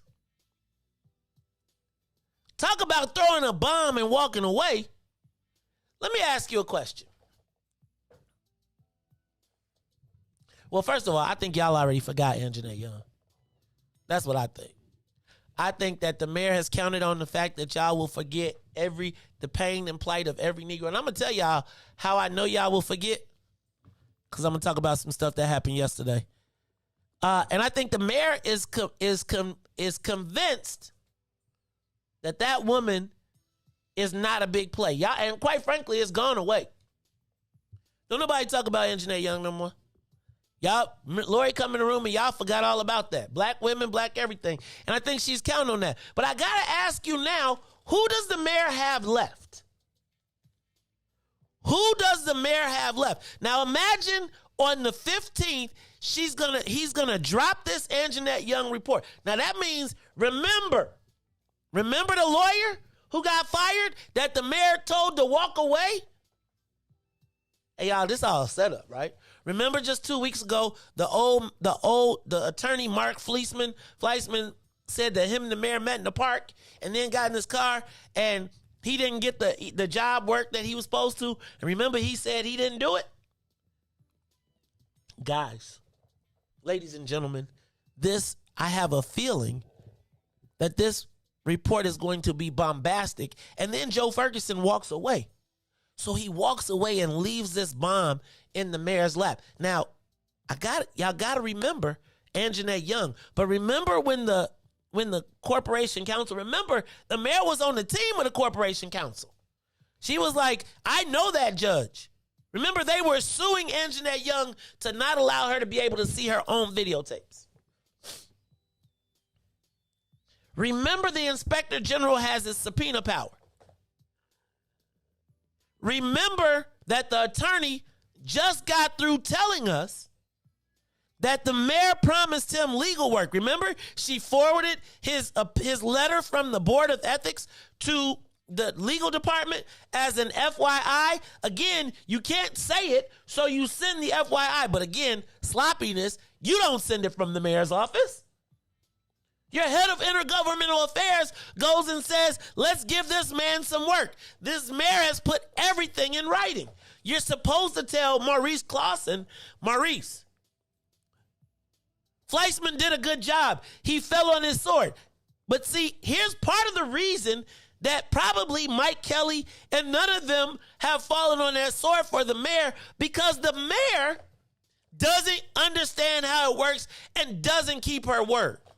So now if you're Mike Kelly and you tell the mayor, okay, I'm going to walk away, but plug me at this law firm or do X, Y, Z, ABC, and then you read Joe Fleisman, the Fleisman article, which Fleisman says she made me a promise. Y'all, don't be no fool. People don't just fall on their swords for free. There is a plan, an escape hatch, a reason for them to go. But if you know that the person that you're making the deal with, if you make a handshake deal, will play you, then you force her hand. No, I'm not going to. Mike Kelly was an attorney for the law department. If Mace Jackson is the mayor and this is happening, I call Mike to my office. I say, hey, Mike, we appreciate you. Remember that letter you signed when you first got here? I need you to give it to me because we're going to put a date on it and it's going to be tomorrow. But I understand you and your family need. I'm not going to leave you and your family out. You're going to go over to law firm XYZ ABC and they're going to pick you up and you will be the premier lawyer for the department. They will get billable hours based on you and you ain't got to work and you straight. That's how I would fix it. I'm just telling you. Be like, Mike, you've been a good soldier. I appreciate everything you've done, but we can't take this heat. Go stand over there. Go become a millionaire. Like that's how it works for everybody else. Go be a millionaire. I know you love this park district. I know you love, but go over there and be a millionaire. But if you saw how she played Mark Fleisman, you don't take that deal. And then she comes out and says, now you got a deal that's in writing. She comes out and says, not only do I want you fired, I want you fired with cause so you can't take care of your family. So now if you're not going to give me my contract that I negotiated, well, I'm going to make you fire me and I'm going to make you give me unemployment. And what's unemployment on $300,000? Enough for the average person. But even with this, the mayor hasn't even set up her infrastructure. See, if it was done right, somebody would have called Mike Kelly up and said, hey, Joe, we got a job for you. If the mayor had a squad, like if she had helped people, then people would say to her, hey, Madam Mayor, I'll call Mike up. I'll give Mike a $500,000 a year job. He won't be upset for leaving because he'll do better. But because they play inside outside, they don't know how to do it, and so their word means nothing. And so right now, she's got this conundrum. And at the end of the day, when she pushes this guy out the door, guess what he does? He joins the parade of men and women who have been double-crossed by the mayor, who have long-standing relationships and ties to the community. Probably not a good look for the mayor. I got to tell y'all, I know y'all going to be like the white guy, blah, blah, blah. But I'm going to tell you, Mike Kelly has done a tremendous job of building relationships in black communities and in white communities, because I didn't realize how important, I told y'all, I grew up with a yard, so I didn't realize how important the park was. And the park is really never a bad time, right? Like they come into your park, they give you a new park, they cutting your grass. You really don't have a bad reason, a bad thing about parks. So you got one of the most popular people, low-key infrastructure under the place, and guess what? I bet y'all want to know where he gonna get hired? I bet you $1 million. I ain't gonna, he probably not. But you know who the first person gonna hire him, right? Arnie Duncan. I would, if I was Arnie. Why? Because now I got the mayor's whole old squad and all the plays and the plays in the playbook. Remember, Mike Kelly was important to the mayor when the school shut down. Remember how the parks became a replacement? How they had programs, all of that. And so all of that has to play. But because her word means little to nothing, she got this big debacle. So the question I ask you is, who is still with the mayor? So I made a list of people. Are the progressive whites still with the mayor? Nah, they getting robbed in their neighborhoods. What about the conservative whites? Nah, they been gone. Latinos? Unless there's a Latino candidate. Because she's done a lot for them. The Asians, she about to sacrifice one of the white wards to give the Asians their own ward, but they're only 40,000 votes. So how does the mayor get how does the mayor win again? You forgetful colored people. Anjanette who? Y'all ain't talked about Anjanette. Y'all forgot I bet y'all forgot. Remember how we got over here to WIIFTBP media? Remember when they paid the money for the Latinos to come jump on the black folks in the hood? Shout out to all the people that worked against that, but let's be clear that the mayor was complicit in this. But what she will count on is the most forgetful and forgiving people in the whole entire world. Who is that? Black people. And guess what we'll ask for? Nothing. I just want to go down the list of black people that have been played. And you know what the worst part about being played is? When you get played and the people who you know act like you ain't got played. You know, like when somebody cross you and your friends be like, I didn't even know that. That is like, y'all will be like, so we'll talk about Willie Wilson. Y'all will be like, well, she crossed Willie Wilson. Well, he talked like that. She crossed Anthony Bill. Well, he combed his hair backwards and he light-skinned. She crossed Randy Connor. Oh, well, he was just a big black dude. And crossed him in the name of equity. My question has to be for y'all. Oh, Rod Joy. Remember Rod Joy? Crossed him. Where's he at now? In Seattle. Name anybody who has helped the mayor that has done well besides Neil Bloom. So if The mayor calls you and asks you to do a solid. Why do you do it? Because you know why? Because you hoping that you go. How many black people have we seen step up because they thought they was going to be the next special black guy? Only to get their heads knocked in. Only to be emasculated publicly.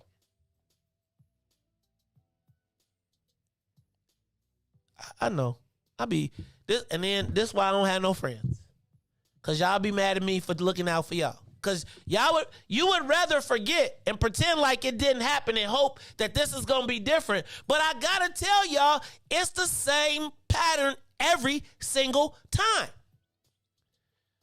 Riis around here trying to tell me what to do, y'all. So bye. No, bye to the WBGX 1570 AM audience. We appreciate you tuning in to us every day, Monday through Friday from 6:30 to 8. You can continue this conversation with us on Facebook Live, YouTube, Twitter, or Twitch, because we are going to continue it. But I am Maze Jackson. This is the Maze Jackson Show, and I just got to ask y'all, has the mayor ever kept her word with us? I guess, first of all, let me back up, because Alderman Jason Irvin told me that the mayor has really provided a tremendous amount of resources in Invest Southwest. I guess I'm concerned that those resources those investments are for the future, not the present. And if you look at the studies, the future for us in Chicago does not look well. All right, y'all, it's the Maze Jackson Show. When we come back, let me see if there's another one. We might have had another one. She double-cross swapped it. Okay, got that one. Thank you, sir. Got you on the Rod Joy. When we come back, I want to talk about our undying love of white people. I want to talk about black people's undying love and affection for white people.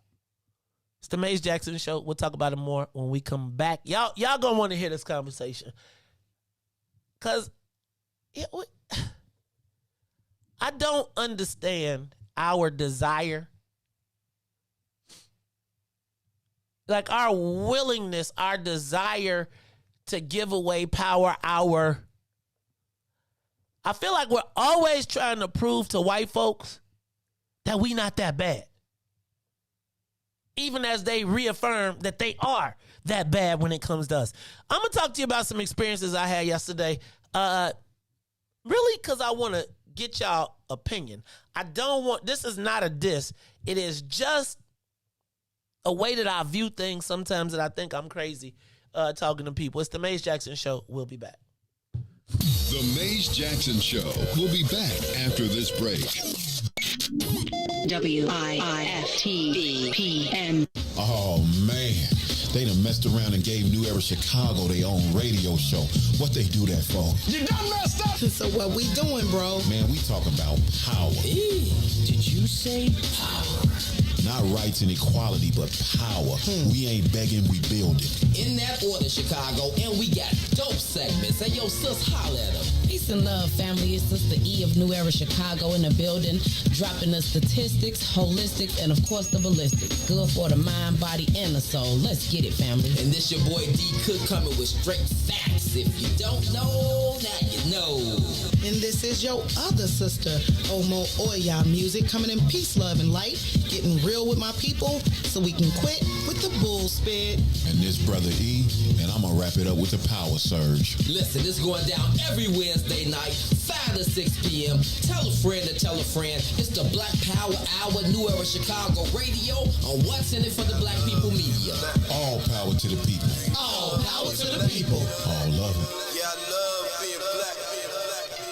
Hey, do this for my people. And now, traffic and weather. Good morning. What's in it for the Black People Media family? The time is now 8:03 a.m. and I'm Riis the Ruler with your Chicagoland area sports, traffic, and weather report. In sports, Game 3 of the ALDS, Sox fighting off elimination at home. Sauce Garcia would homer and drive in 4 runs as the Sox stay alive and win 12-6 at home. Game 4 also here today will be at 2:37, the first pitch. The WNBA Finals, Sky in Arizona taking on the Mercury's Cooper. 21 points will lead the game, and the Sky to a 1-0 series lead on the road. Game 2 Wednesday in Arizona, 8 p.m. Central. Bears Raiders. Justin Field throws his first NFL touchdown as the Bears will win 20-9 and improve to 3-2. In the NBA, the Chicago Bulls will stay perfect in the preseason as they beat the Cleveland Cavaliers 102-101. Over the traffic on the Kennedy O'Hare to the Loop is down to 23 minutes. Outbound to O'Hare, just 17. On the Eden Deerfield to Exchange, 31 minutes. Exchange back to Deerfield will be 27. On the Eisenhower, Thorndale to the Loop is 31 minutes. Back out will be 32. The Bishop Ford from I-80 to the Dan Ryan is 28 minutes. Outbound is 35. The Bishop Ford, I-80 to the Dan Ryan is 30 minutes. 28 minutes back out to I-80. The Dan Ryan is 15 minutes to the Loop and 14 minutes back out to 95th. On DuSable Glacier Drive south is still 7 minutes, 55th to Jackson's Willis Jackson back to 55th and 8 minutes north. Randolph to Bryn Mawr and Bryn Mawr back to Randolph. Today's weather is currently 75 and partly cloudy. Today will be a high of 78 and a low of 64. Expect rain from the early afternoon throughout your night. I'm Riis the Ruler. Now here's Locked with Terrorism here on the Maze Jackson Show. Strategy to fight domestic terrorism. Following a 100-day review, federal officials are now laying out a new plan hoping to deter, detect, and prosecute domestic terror. They went to the Capitol waving their flags and looking for smoke. He was out there looking for justice. They was over there looking for votes. Ashley Babbitt was with him and told all the people that nothing could stop us. She climbed through the Capitol window, breached security, and called a shot, bro. The media say she a veteran. They paint the picture to make her look greater. But she disrespected the same country that she served. That makes her a traitor. They was fighting police, resisting arrest. On God, I couldn't believe it. I guess blue lives only tend to really matter when it's convenient. Hey, these are the times we witness in history, all because they didn't get a victory. United States is so contradictory. We get equal rights, that's a mystery. Politicians, they more like magicians. You know they got tricks up their sleeve. We point out the flaws that's up in this country. You know they gonna tell us to leave. Somebody try to help me understand it. Always seems like a double standard. They be out here leaving us empty-handed to certain rights we are not granted. The media's the culprit when it comes to the comparison, cause when it comes to race, they always changing up the narratives. Terrorism, they say you a patriot, call you a hero, I call it terrorism, and that's on the real. You know what we know, I say it's terrorism. They say you a patriot, call you a hero, I call it terrorism, and that's on the real. You know what we know, I say it's terrorism. They say you a patriot, call you a hero, I call it terrorism, and that's on the real. You know what we know, I say it's terrorism. They say you a patriot, call you a hero, I call it terrorism. We still out here trying to get our reparations, but the government pump faking out here hesitating. I'm out here trying to keep my peace, so I keep meditating. The media make us look bad, they taint our reputation. Look, it's so sad that COVID causing toe tags. You claim you so patriotic, but you ain't wearing no mask. You out here wilding with your MAGA flags and showing your ass. You wanna be part of some type of revolution so bad. Look, you talk revolution and constitutional rights, homie. I guess we forgot about back in the days when all of the business was whites only. Yeah. George Floyd got justice. Juneteenth got much respect. They made it a national holiday. Man, it's all good, but cut the check. They're giving out all of these vaccines, putting it in you like caffeine. Was it all in the part of the plan? I bet money like DraftKings. It's land of the free, home of the brave. 1776, we wasn't free till 1865, so we wasn't part of that shit. And that there is terrorism.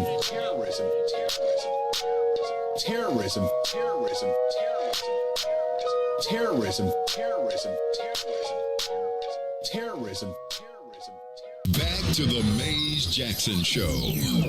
You are listening to the most dangerous show in the morning. This is What's in It for the Black People Radio. Maze Jackson, the most vociferous advocate for black people in the world. For Ruthie Moore, for Todd Stoger, I am the host of the Maze Jackson Show, asking every single day, what's in it for the black people? And if you don't like it, you can still tell them Maze said, Mayor Lightfoot, man, we ain't accepting that. We ain't accepting that. Let's go. Yeah.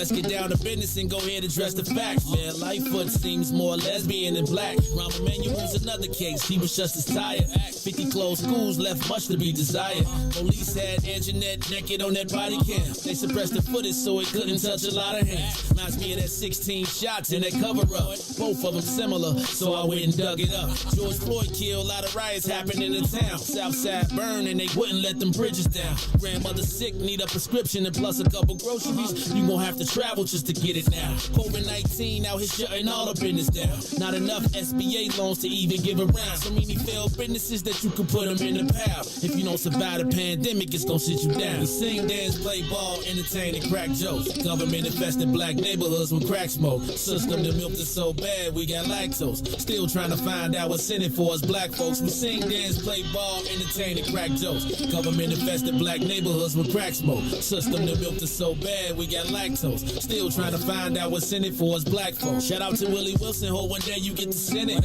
We need some different players in the game to handle business. Too many shady characters like Madigan and Blago. But when you really break it down, it's typical Chicago. City full of gangsters, it's what the land was built on. Same streets with hood legends, DNA gets spilled on. Carjackers out here lurking, trying to get they steel on. Looking for a block to put them Hellcat wheels on. Let this give bogus appraisals a red line. Car crackers out here getting minimal fair time. And up the seal carry, I stay with the pipe. But Illinois gun laws giving minimal rights. Stay up on the swivel, make sure I'm moving tight. Check all of my mirrors when I pull up to the light. Pick my homie up from out of town, man, he caught a flight. He was hella nervous, told him, shorty, this is a way of life. We sing, dance, play ball, entertain, and crack jokes. Government infested black neighborhoods with crack smoke. System that milked us so bad, we got lactose. Still trying to find out what's in it for us black folks. We sing, dance, play ball, entertain, and crack jokes. Government infested black neighborhoods with crack smoke. System that milked us so bad, we got lactose. Still trying to find out what's in it for us black folks.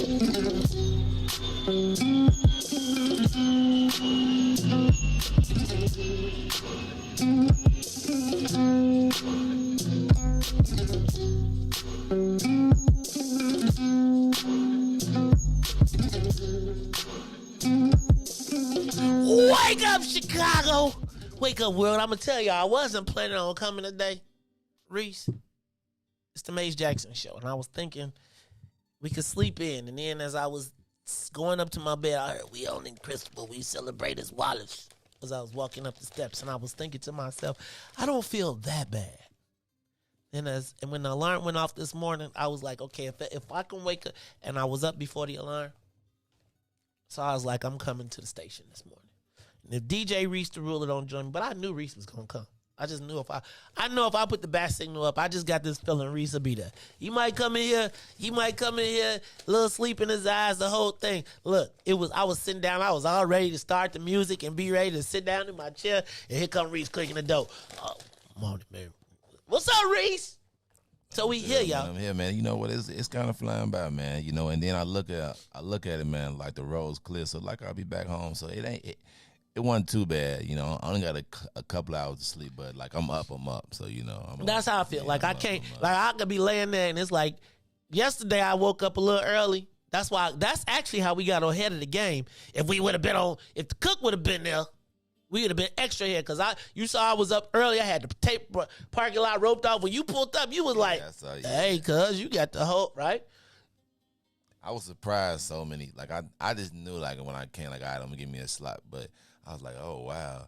But you know what I did? It was so cool, like because we even had that little area like behind them, like on the side of it. Right. Well, when we shut it off, then we could park along the backside. You know, that's like if we look. I'm gonna tell you, Riis.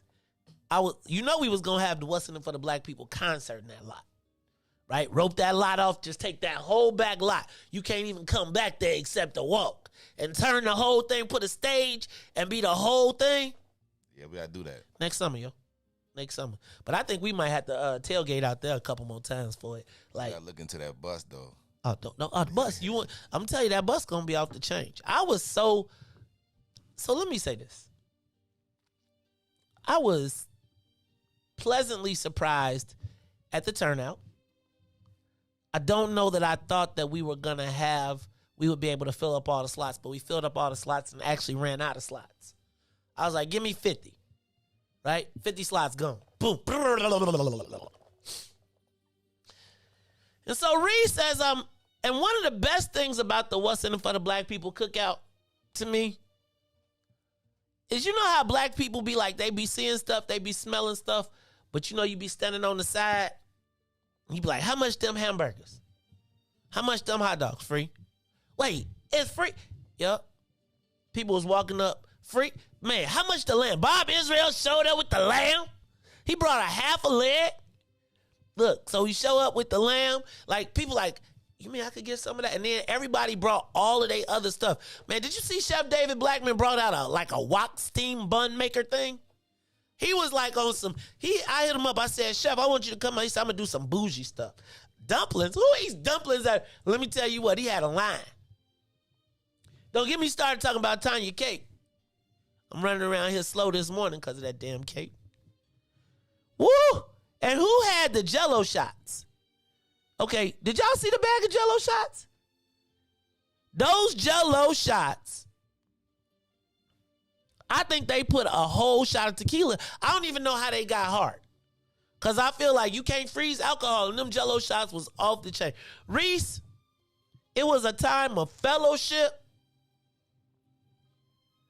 camaraderie, black economics. Can I tell y'all, thank y'all so much. Y'all gave Big Swill his biggest sales day ever. Like, that was his biggest sales day ever. Thank you, he said. But Riis, and I gotta ask you, because I know you see, Riis, I know you're gonna be on the other people team, but let's talk about this. Because there was one point at the party yesterday when the white boys started peaking. Right? So there was white guys that was there. They was driving around. They had a pickup truck. They was doing work and all type of stuff. And I'm not tripping, right? So, but you know, it's like the What's in It for the Black People cookout. And so now I want to talk about, shout out to Michelle Flagg, and she brought a hot peach cobbler. Hot. Like, out the oven, and gave me a bunch of crust. Audrey Tanksley and them, y'all should have seen Audrey and them, they set up, I'm going to talk about y'all funny acting, Audrey, Ready Rock, and all them sitting in the back of the parking lot. Ready Rock had the biggest Polish sausage ever I seen, like somebody eat. She had it on top of it. She had lettuce, tomatoes. You put lettuce on a Polish? Who puts lettuce on a Polish? That girl had everything on. Like, you couldn't even see the hot dog. It was just like sticking out like a little bit. So I was like, man. So I'm gonna tell you. So can I tell you something? There is nothing that I enjoy more than seeing black people having a good time. Right? Like, and the whole fact of, like, you know, like, people, I love when people be like, how much do this cost? And it's like, none. And I love how everybody be like, I got some of this. You can have some. Try this. Let me get a piece of that. Let me do this. Let me try some of that. It was, the only thing I would have did, like, we got to have like I'm going to send out a tailgating list, because y'all got to bring a table. Right? But it's okay, because it was great. It was great to see all the people out there. So, Reddy said, you lying. She said she don't even eat hot dogs like that. Anyway, so there was a point, Riis. Riis, there's a point in my, so when I came to the joint, you saw my man Fred Harris, right? So Fred was the Ranger, like the dude who had on the Bears Army jersey, but he like a real Ranger, like the kind that jump on the helicopters, be sliding down the pole. Like, he went to high school with us, but like he left and went to the Army, and then like we seen him winning wars. He got like all type of stuff. Like, he was kicking the doors down, the whole joint. So he on security the whole time. Like, one time I woke Fred up and he almost karate chopped me. Cause he was like, man, you know, in Afghanistan and stuff, you got talk about stay ready. He stayed ready. So I was looking around, Riis, and then there's a point, I kept seeing the pickup truck with the white boys in it. So I seen them standing on the edge of the corner of the building. Then they made their way to the grill. Then they made their way to back where, they literally went to the back, What's in It for the Black People corner and where we had that tape across. I'm so hungry. I've been working all day and I'm hungry. You telling me for? You ain't bringing lunch? I am so hungry. I am and it's like, well, they waiting for you to offer. And so I said, okay, did you pack a lunch? That ain't what you said, is it? Yeah, I did. I did, Reese. Reese, because this is the thing. And I might have warmed up if there wasn't like this sense of expectation, like we owe you something. Like you just supposed to get something. So after he approached me the same way he approached me, now mind you, I've seen these dudes around the joint, and they ain't always the friendliest. Like during the week when it ain't all them black people, they be like, we hit the work. That could have been y'all connection time, Reese. So here goes my point. So now I'm watching these white boys, and I'm on like S, like. But then people like, so I walk off, like I give him no play, right? Like he was waiting for that breakthrough moment, where your eyes change. You be like, oh, come on in, make yourself at home. I was thinking about every cookout picnic I done ever went to when the white boys be cooking. They don't never be like, you want some? Now maybe at a tailgate, maybe, but. It's not seasoned anyway, man. You don't want that food. Man. It's not seasoned. Why would you? So, Reese, the white boy leaves me. Like, he clearly ain't getting. He clearly can't read nobody's shirts. So he moves on and makes his way around to somebody else. Now, the somebody else is looking at the white boy and I'm so hungry. I am hungry. Can I have some meat? So, now here's the best part.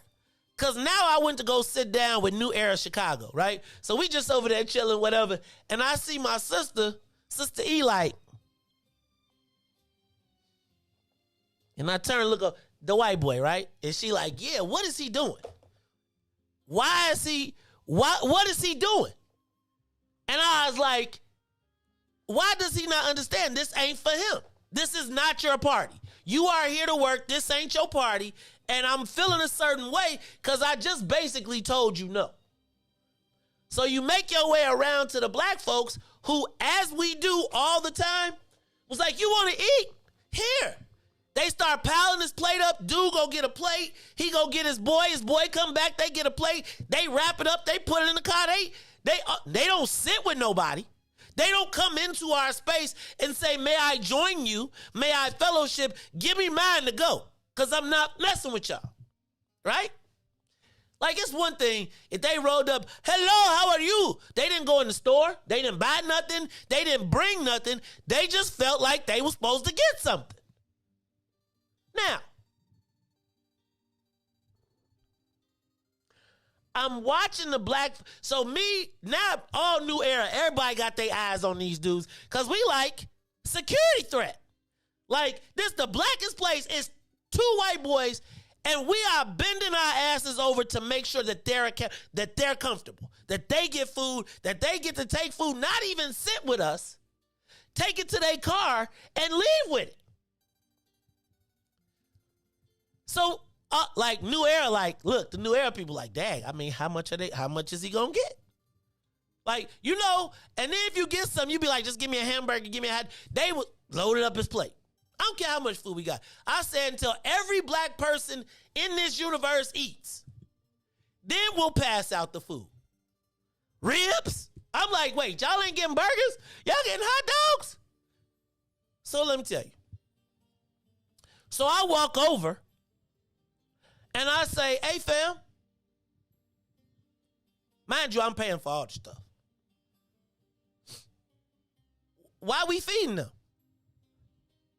Why we feeding them?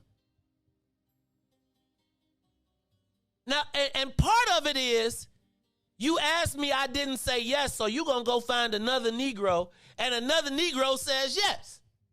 And not only do you feed them. I'm not, and Reese, I'm not that petty. But I felt like you walked up to our joint, everybody here has been communal.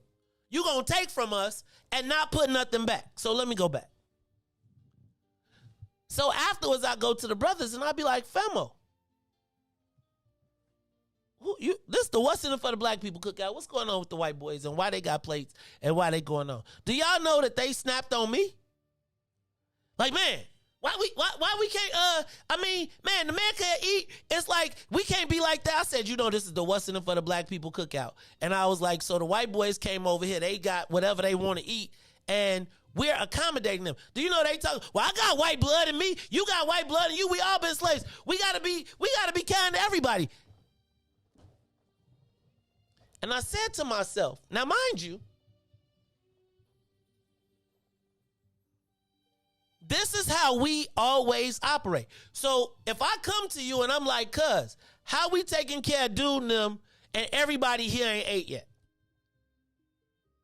But we are, and I'm telling you, it was so crazy to listen to the things that people were saying to me, like, hey man, we all got to be unified. We all got to get together. We all got to black, it's like, you got black blood in you too. You don't know what your ancestry is, blah, blah, blah, blah, blah, blah, blah. And you know what all I could think of? Was Dylan freaking Roof. Dylan freaking Roof. So no security check. Nobody passed these dudes down. Nobody says, okay, white people can walk amongst us and be comfortable and not even be with us. And I was saying to myself, like, do y'all think they should have got patted down? Do y'all think that I feel like white people don't have any, like they feel like, man, Joe, y'all having a what's in it for the black people cookout. And I'm about to eat and drink and be merry, but I'm about to take it. Like, you didn't come to fellowship with us. Take your plate and go, because you still don't see us the same. And I guess, am I petty? Was it petty for me to be like, hey, Joe? Because they was getting paid for what they was doing. I can't think of a time when we are welcomed into their neighborhood. Like, you think you going to Mount Greenwood, they having a picnic and you getting some? We are on 55th and a Dan Ryan. And I'm not saying that we can't, but you have to come to us. Oh, you got to come. Open up. And it's like, we are so quick to accommodate and try to make sure that they feel comfortable. So much so, check this out, right, y'all? And I don't mean this in a foul way, but we are so willing to make them comfortable that you're willing to argue with the person who's paying you to feed the white boy. Like, and I don't know if that's petty, but I do feel like at some day somebody got to be like, they ain't always going. And I think to myself, like, Femo, make them work at least. No, you got to go. He decided which Negro he was going to go to because he didn't get the answer from none of us. And I don't want to be petty, but I'm just asking. You ever been to lunch? You ever been somewhere? You ever seen white boys barbecue and you feel comfortable enough to walk up and be like, let me get a burger? As a matter of fact, I don't want a burger. I want meat.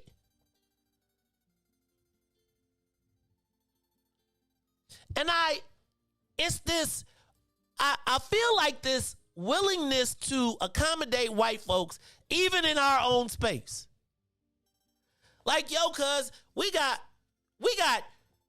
45 spots. And you don't feel like that even is our space. Y'all took them up, y'all got them slushies. They kicked it. They kicked it on us with nothing back. And let me ask you, what do you think? Do you think you can go to their neighborhood at all?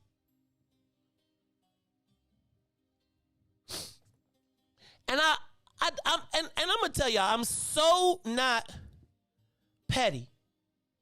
Like, I so wanted everybody black to eat. But I just felt like I was just, and I think I was more appalled at the black folks calling me out for saying, why y'all feeding this white boy? And that's not to say I would never help or do, but I feel like they don't feel like they have to respect our space.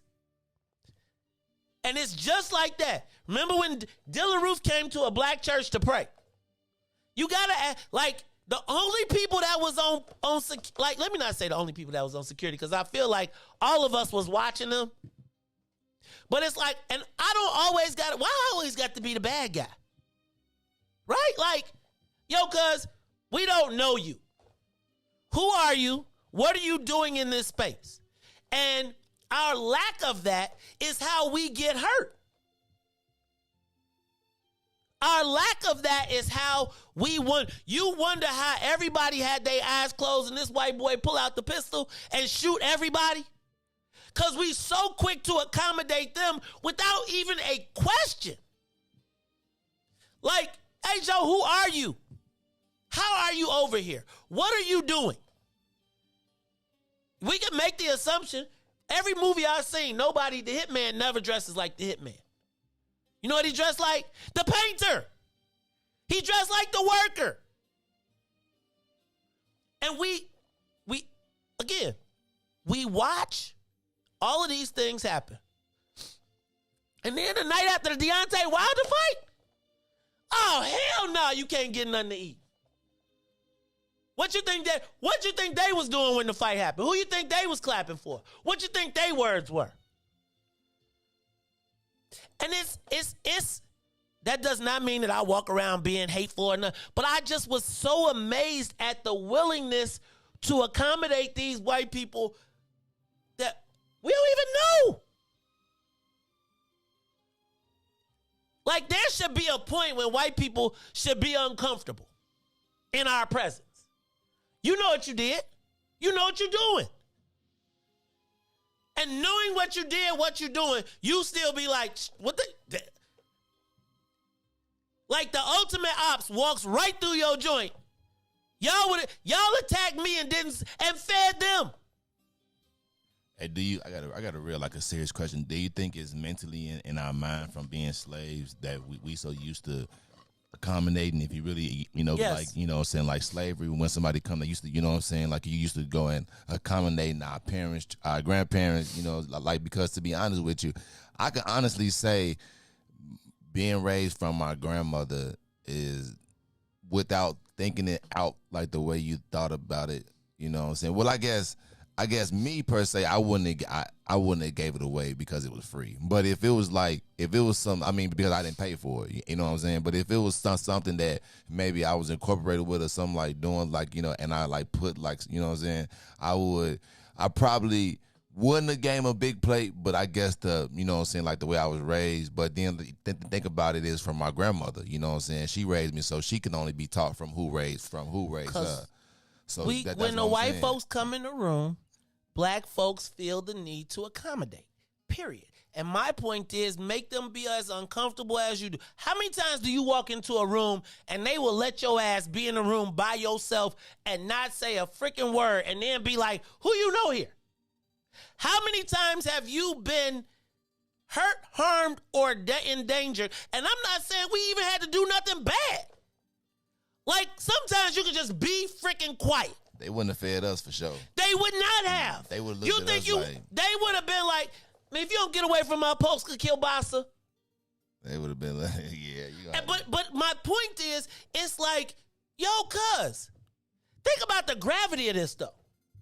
Think about how deep it goes when the dude whose actual food it is like, don't give my joint away, and you arguing with me to feed this white boy, and all the black people here ain't ate yet. I don't care how much I got.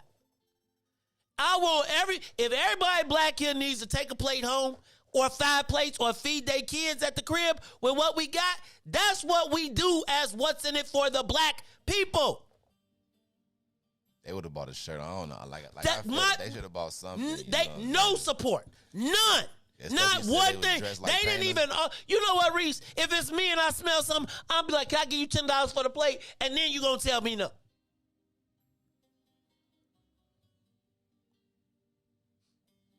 Not cause white people get to move in and out of our space unadulterated. Matter of fact, we will get out of their way in our space. If a white boy walk in the room, somebody is gonna do. I'm telling you, a white boy come in the room, black people are going to accommodate that mug. Just like y'all want to give Luka, I'm just saying. White boy cold as he want to be.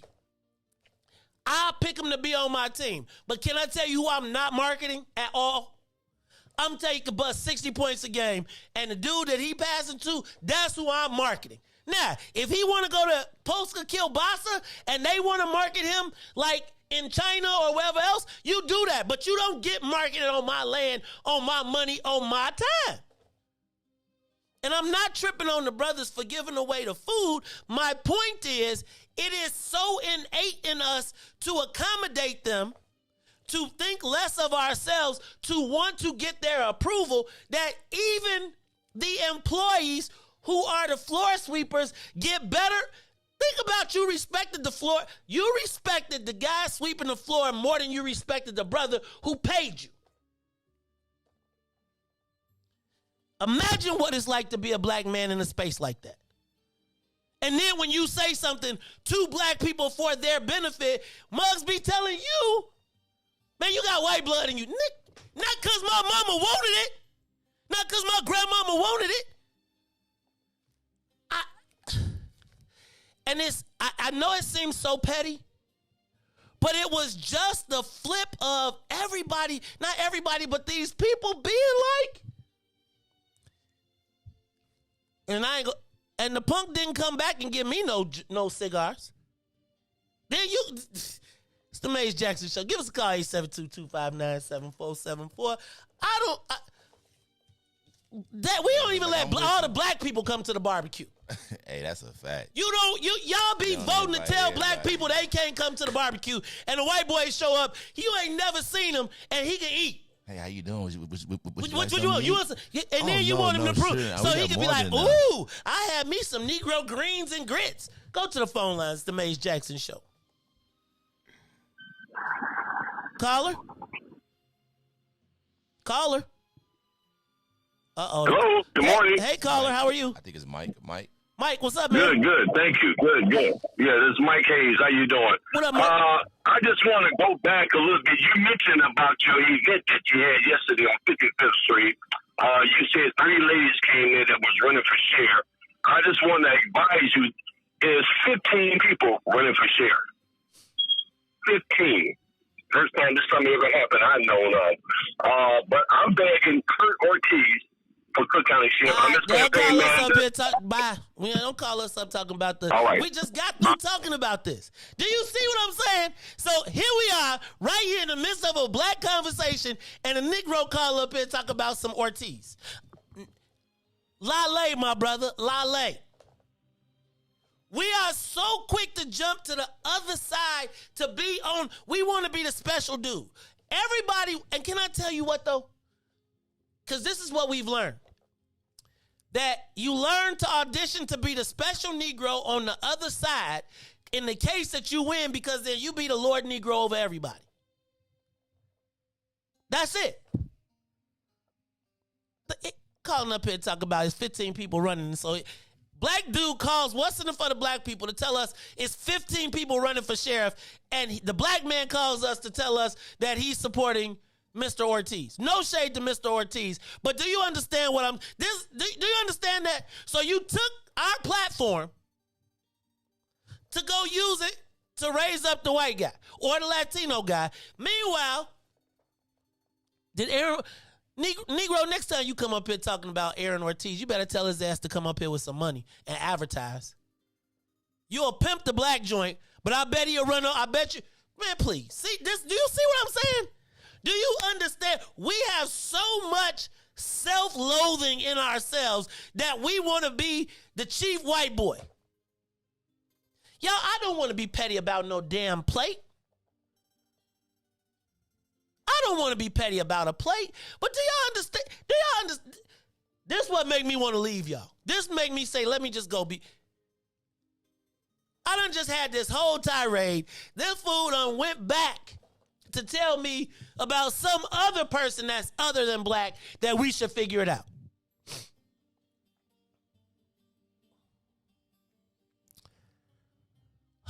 I thought the what's in it for the black people was the blacks only sign. Can we start doing that? Or we going to be offended when they say whites only? I'd be like, if you want to be whites only, have it, ma. However, at least I know the white people are going to be like, you ain't getting no. White people discriminate against white people. Black people won't. White people like, oh, no, that's not, that, no. Though, what do they call them? Those are deplorables. Let's check this out. We fed Trump supporters yesterday.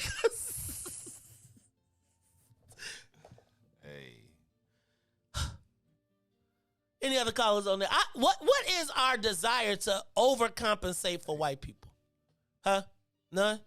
Oh, 3. Let's take a call. Give us a call. Call you on the Maze Jackson Show. I'm your host, Maze Jackson.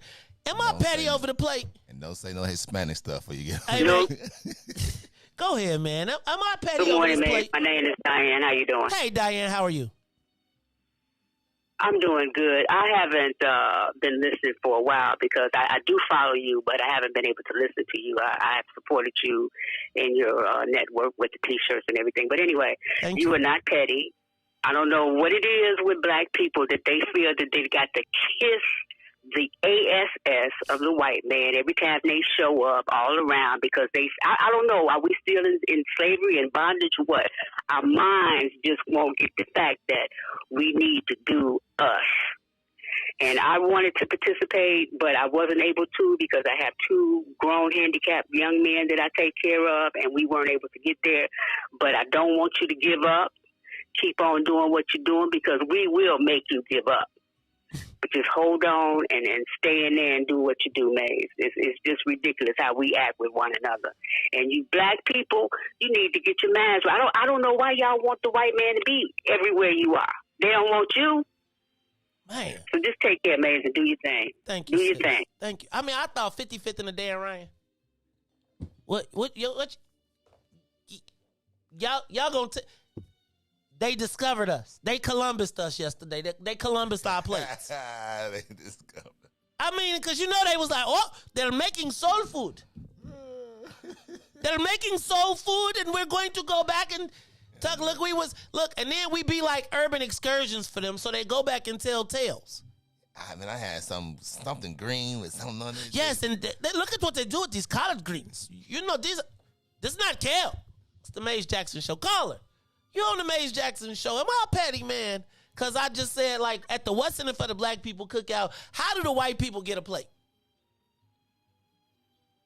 Caller? Good morning, Maze. Hi. Good morning. This is Cece. How are you? Hey, Cece. How you doing? I'm doing pretty good. Listen, I want to just say thank you so much for this conversation this morning. I wanted to call a little early about the Mike Kelly piece, but this is okay. This is all rolling into one. Okay. Black people, we have got to stop thinking that white ice is colder. We got to stop it. I wanted to be with you so bad yesterday, but I tell you this. If that white boy would have come to my truck, I'd have been like, who are you? And why the H are you here?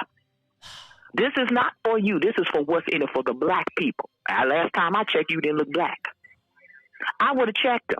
And we have got to do that. We are so afraid of these people that we cannot stand up on our own 2 feet. And so I'm so proud of what you're doing.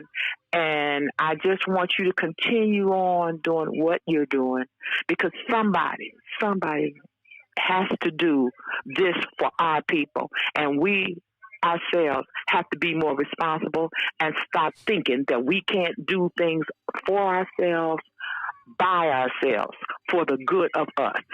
Stop kowtowing to those people. So I just want to thank you for this conversation. And the next time you check them when they come in the gate. Thank you. Thank you so much. Can I tell y'all though? It's like they was working, right? Like so they wasn't at the joint. They was working and they saw us having a good time and decided that they should have the opportunity to eat off our plate. It's tough. Can I tell you the hard part though is when I tried, when you and it wasn't the white boy, it's almost like the white boy knew that he was supposed to leave. But the black person saved him. Right? Like, I was like, you see, this us. This our thing. I didn't get jumped on by the white boy. The white boy was walking off. It was the black folks being like, come on, callers, you're on the Maze Jackson show. Dang, I got callers. We're going to take these calls. Why is it, was I petty for not wanting to get a white boy a plate? Give us a call, 872-259-7474. Caller? Good morning, Maze. Good morning. Good morning, Maze. Is that Sister Zakia? Sister Zakia, was so good to see you out there fellowshipping with us yesterday. I enjoyed myself so much, but I was hoping that you would put that mask on that I bought you. Oh, you didn't put it on. You didn't have your mask on. That's because, Sister Zakia, I was outside and I was drinking my vitamin D. But Sister Zakia came to me with a gift too. I was super. Y'all, I got a fresh Bears mask too. I can't wait to rock it. Go ahead, Sister Zakia. So you came and kicked it out. But listen, let me just say this, Maze, because I had a good time, because I love being around my people, especially the younger set. And I got a chance to put names with faces out there and everything. But I'm so glad I hadn't arrived yet when the white folks were being fed by our people out there, you see. And I know why you feel the way you feel, because we know that they don't want us on our set.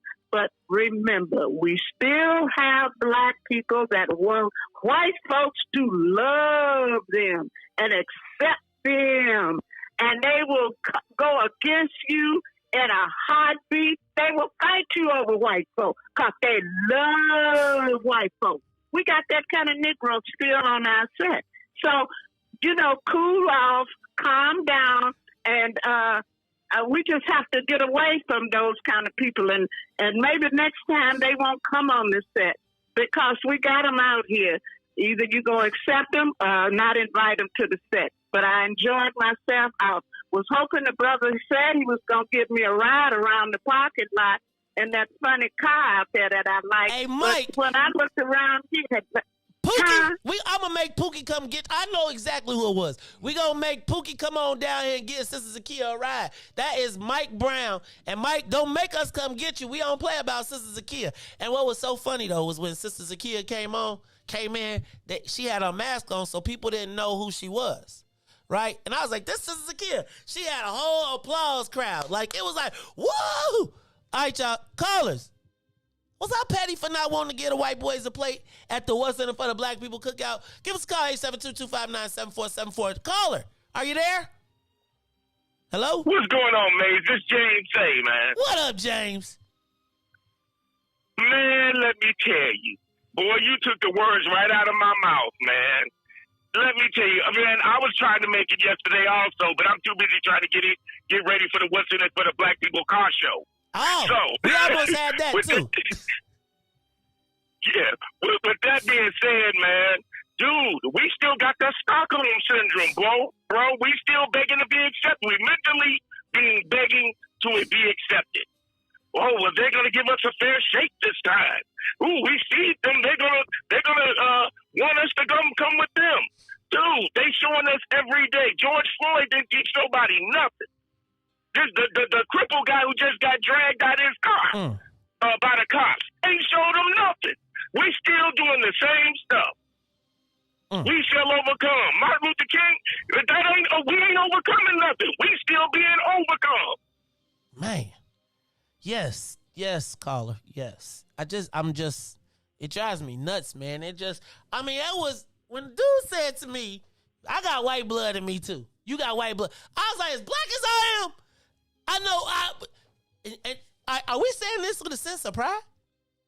Like, it was really a moment where I'd be like, this is exactly why I got to find me something else to do. It's the Maze Jackson Show. Caller, you on the Maze Jackson Show. What you got for us? Was I petty for not wanting to share the plate?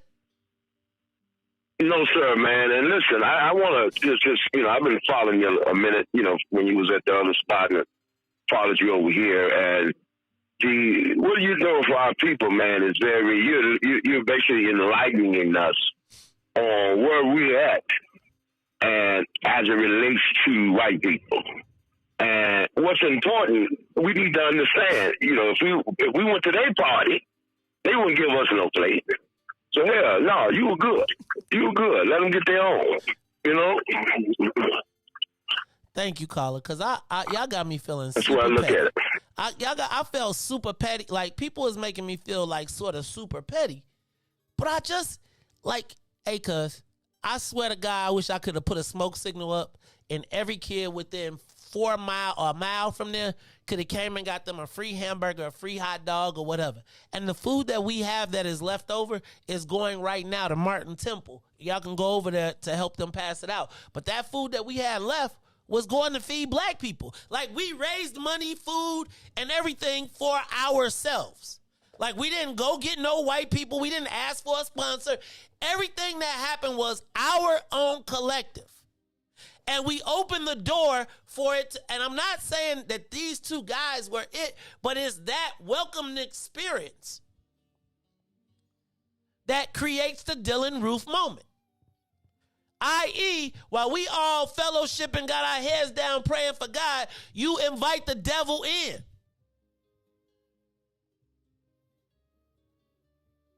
Does that make sense?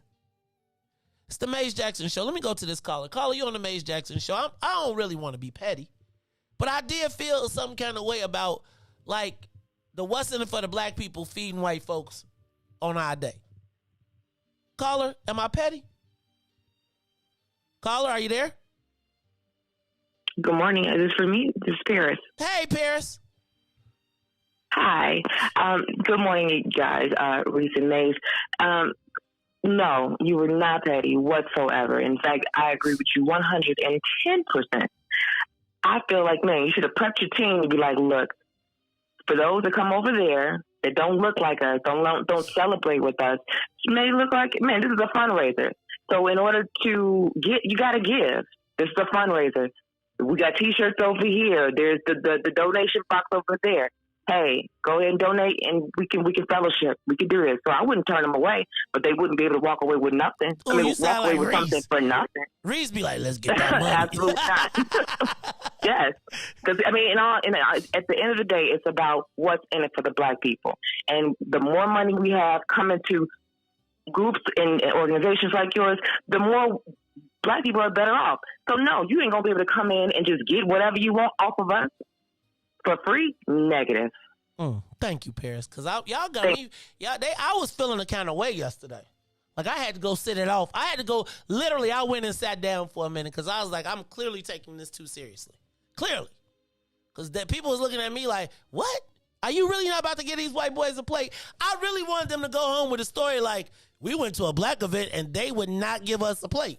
They serious out here. Y'all ain't mad. They be like, these niggas ain't mad. They are Anjanette who?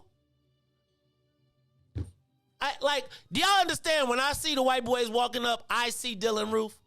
If I see us, if we ain't got no guy with a pistol standing on point, that's like, yo, shout out to Fred Harris, who was like, oh, I'm watching the white boys. Like, you can't even walk in a store in your own neighborhood without them treating you.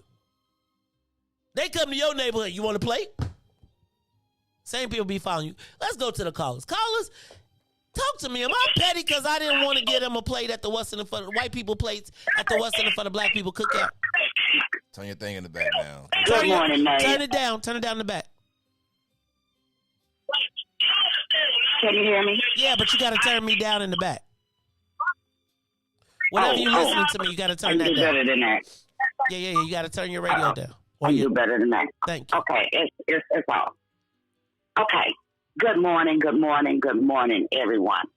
Thank you for a fabulous time yesterday. Now let's talk about the sneaky creeps. You know where I was parked at. I watched them. They stood back there. I turned around. I asked them, excuse me, can I help you with something? They did not say a word. Francine said, Tommy, don't be like that. I said, no, because it's not about them. It's about us. So I turned around and said, "But you all need to leave. Get from behind me." They left. I didn't see them. Then I seen them go further down. I said, "Oh, they don't want no smoke because I got the heat." Francine said, "Tanya, don't be like that." I said, "Can we go to Mount Greenwood?" Hell no. Hell no. I had a serious problem with them fucking being there. And I'm just going to keep it real. Don't say shit. Don't ask for nothing. Move around and leave a lot. No, you're not being petty because I'm right there with you. Thank you, Tanya. Because I you know, like it's so crazy. Because I really do feel like, like I wasn't trying to be rude. I wasn't trying to be mean. I was saying like this is like Riis, y'all know I be seeing people private events. This is not my event. I know they wouldn't have fed you. Like, I know, man. We get looked at too weird. You know what I'm saying? You'd have been all white event. You would have walked up. Could you imagine your work clothes? That's what I'm saying. Your work clothes. They gonna be like, ain't you at work? Like what? Right. What you doing over here? You know how we do? Who you know around here? And you would have went to work Monday, and they'd have been like, "Did you go to somebody? Did you go to the private?" They would have told on you too, did you? And we around here like, sure. It's like, I feel like we can be friendly but firm, right? Like I want people to go back to their neighborhoods and be like, hey man, they on point. Like, yo, it ain't it. You know what I don't want? You know what they left and said yesterday? Oh, it's sweet around there. Oh, we hit a sweet lick. They fed their whole family on us being a sweet lick. A sweet lick right there. We was the sweet lick yesterday for the. Think about that. We was a sweet lick. Think about white boys going home saying, this dinner was paid for by what's in it for the black people. Go to the phone line, man. It's the Maze Jackson Show. Am I petty for not wanting to give the white boys a plate at the what's in it for the black people cookout? Roosevelt. I can't, yes. Brother Roosevelt. Hey, give me some words of inspiration because I'm feeling a certain way right now. Okay, Maze, I understand how you feel, but I don't think that we can use that big brush to deal with white folk because they are unique and we need them, and some of them are great utilities. So we don't want to put a blank brush and say none. What we can do is, why don't you have a membership? You are invited here because you have a stub. And this stub means anyone who has a stub has to be there. So we're not discriminating against white folk because there are some white folk that are very useful. So I know how we feel about their invasion and the superiority they have. But I think in the long scheme, in the long run game, we need to be wiser and use a more sophisticated approach. Love you. Bye. Love you too, Roosevelt. I think they got to sit in the back of the bus on the black joint. Right? I'm cool. Look, you come to us with $50 a plate, you supporting the cause, we'll feed you. But I'm not for the whole, and the white people that could be useful, they know they roll. They know when to be there and when not. Those weren't the white folks. Right? Now if you had, you know what I'm saying? I'm sure if y'all brought Eminem, y'all would have been like, yeah, y'all would have been trying to take selfies. I would have stood on the other side of the room. But my point is that's their problem. The problem with white folks is they get to pick and say, I'm not that white guy. They get to say, oh, well, it's not me. That white guy gets to say, I didn't do it to your ancestors. No, if that white guy is our ally, then he knows the role that he played, and he know why we acting funny, and he gonna do what he's supposed to do regardless. We don't have to accommodate or placate his ego to make sure he feels special. No, you feel. Every Negro I know, wherever they go, good, bad, or the ugly, gotta feel a certain way. You gotta feel it. Maze Jackson Show. Roosevelt, I don't know if I'm agreeing with. We got more calls? Callers, you're on the Maze Jackson Show. You got a minute. Caller, was I petty for not sharing the plate with the white boy? Talk to me. It's Star Maze, and no, you were not petty. Hey, Star. So listen, I want, if everybody black just walk around one day and be very conscious about how you move, right? I remember being maybe somewhere between 5 and 7 years old. See, all this stuff is not that long ago, where you had to get up early in the morning to leave the South, so you're not on the road and all that kind of stuff, and watching a white cop talk to my dad in a disrespectful way. Daddy, why you let him talk to you like that? And my dad said to me, listen, I had to step down off the sidewalk. I couldn't look them in the eye. You better not move. You better not move. You better walk like they walk. You better look at them like they look at you. And that's what you're talking about. You talking about, this is our space. This is ours. And we get to decide who's here and who's not here. And right now, you're not here. You're not invited. Maybe there'll be some where we invite you to something else, but not this one. And let them feel, like you said a little bit ago, just as uncomfortable about being in our space as they make us feel if we were to dare step into their space.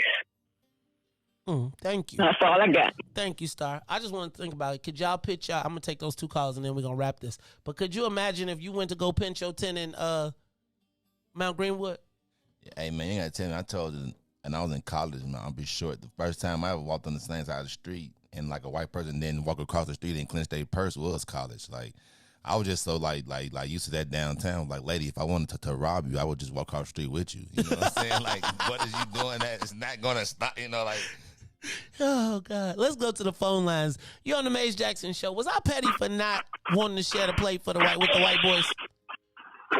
First of all, what's going on, man? This is James. What up, James?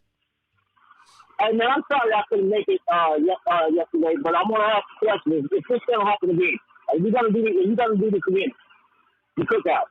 I will. We will. Don't worry. We will. Cause I got $100, man, for you, man. I just want to give it to you. So put it in your hand, or put it in a donation box, or put it in a fundraiser box, or wherever it go. I just want to put it there. Second, no, you was not petty.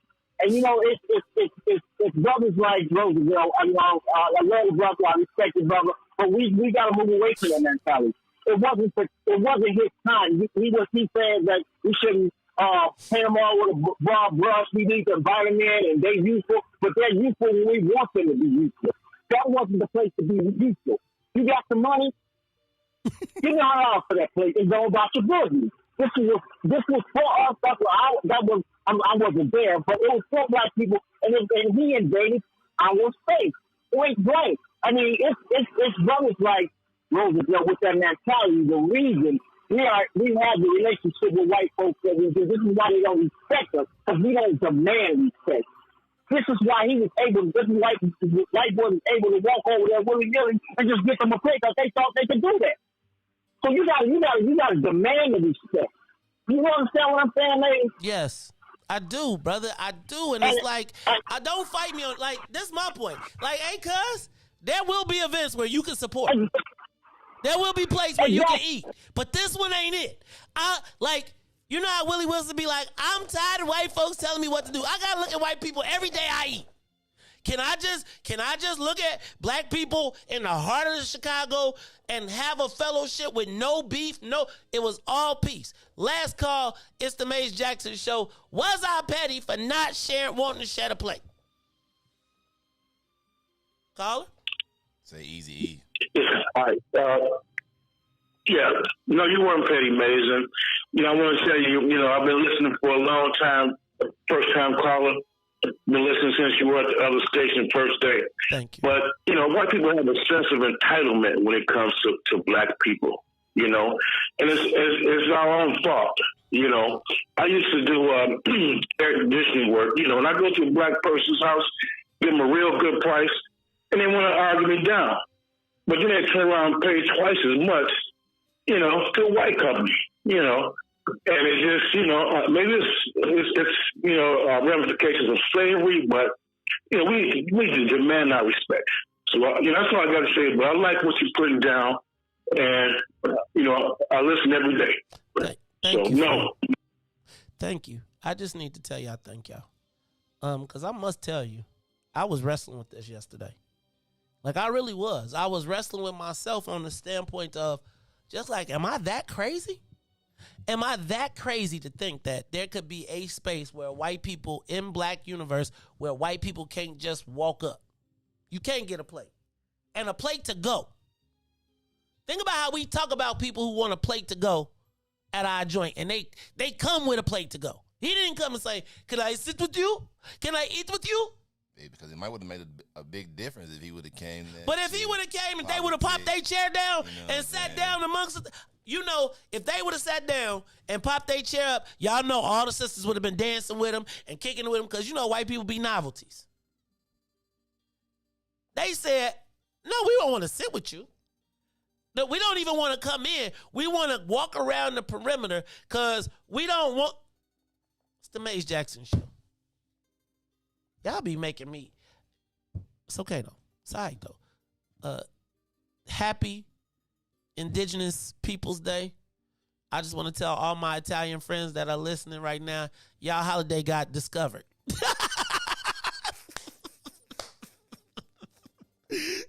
Joe Biden rediscovered Joe Holiday, and now it has been switched. So, do you think whether you celebrating Native American Day or you celebrating a lie, it is the Maze Indigenous People Day, or you celebrating a lie, it is the Maze Jackson Show.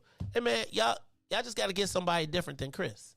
We know he didn't sell the ocean blue and come through.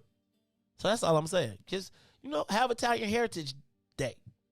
Just can't be Chris no more. All right, y'all. So for Maze and Riis, Ruthie, we seen Todd watching.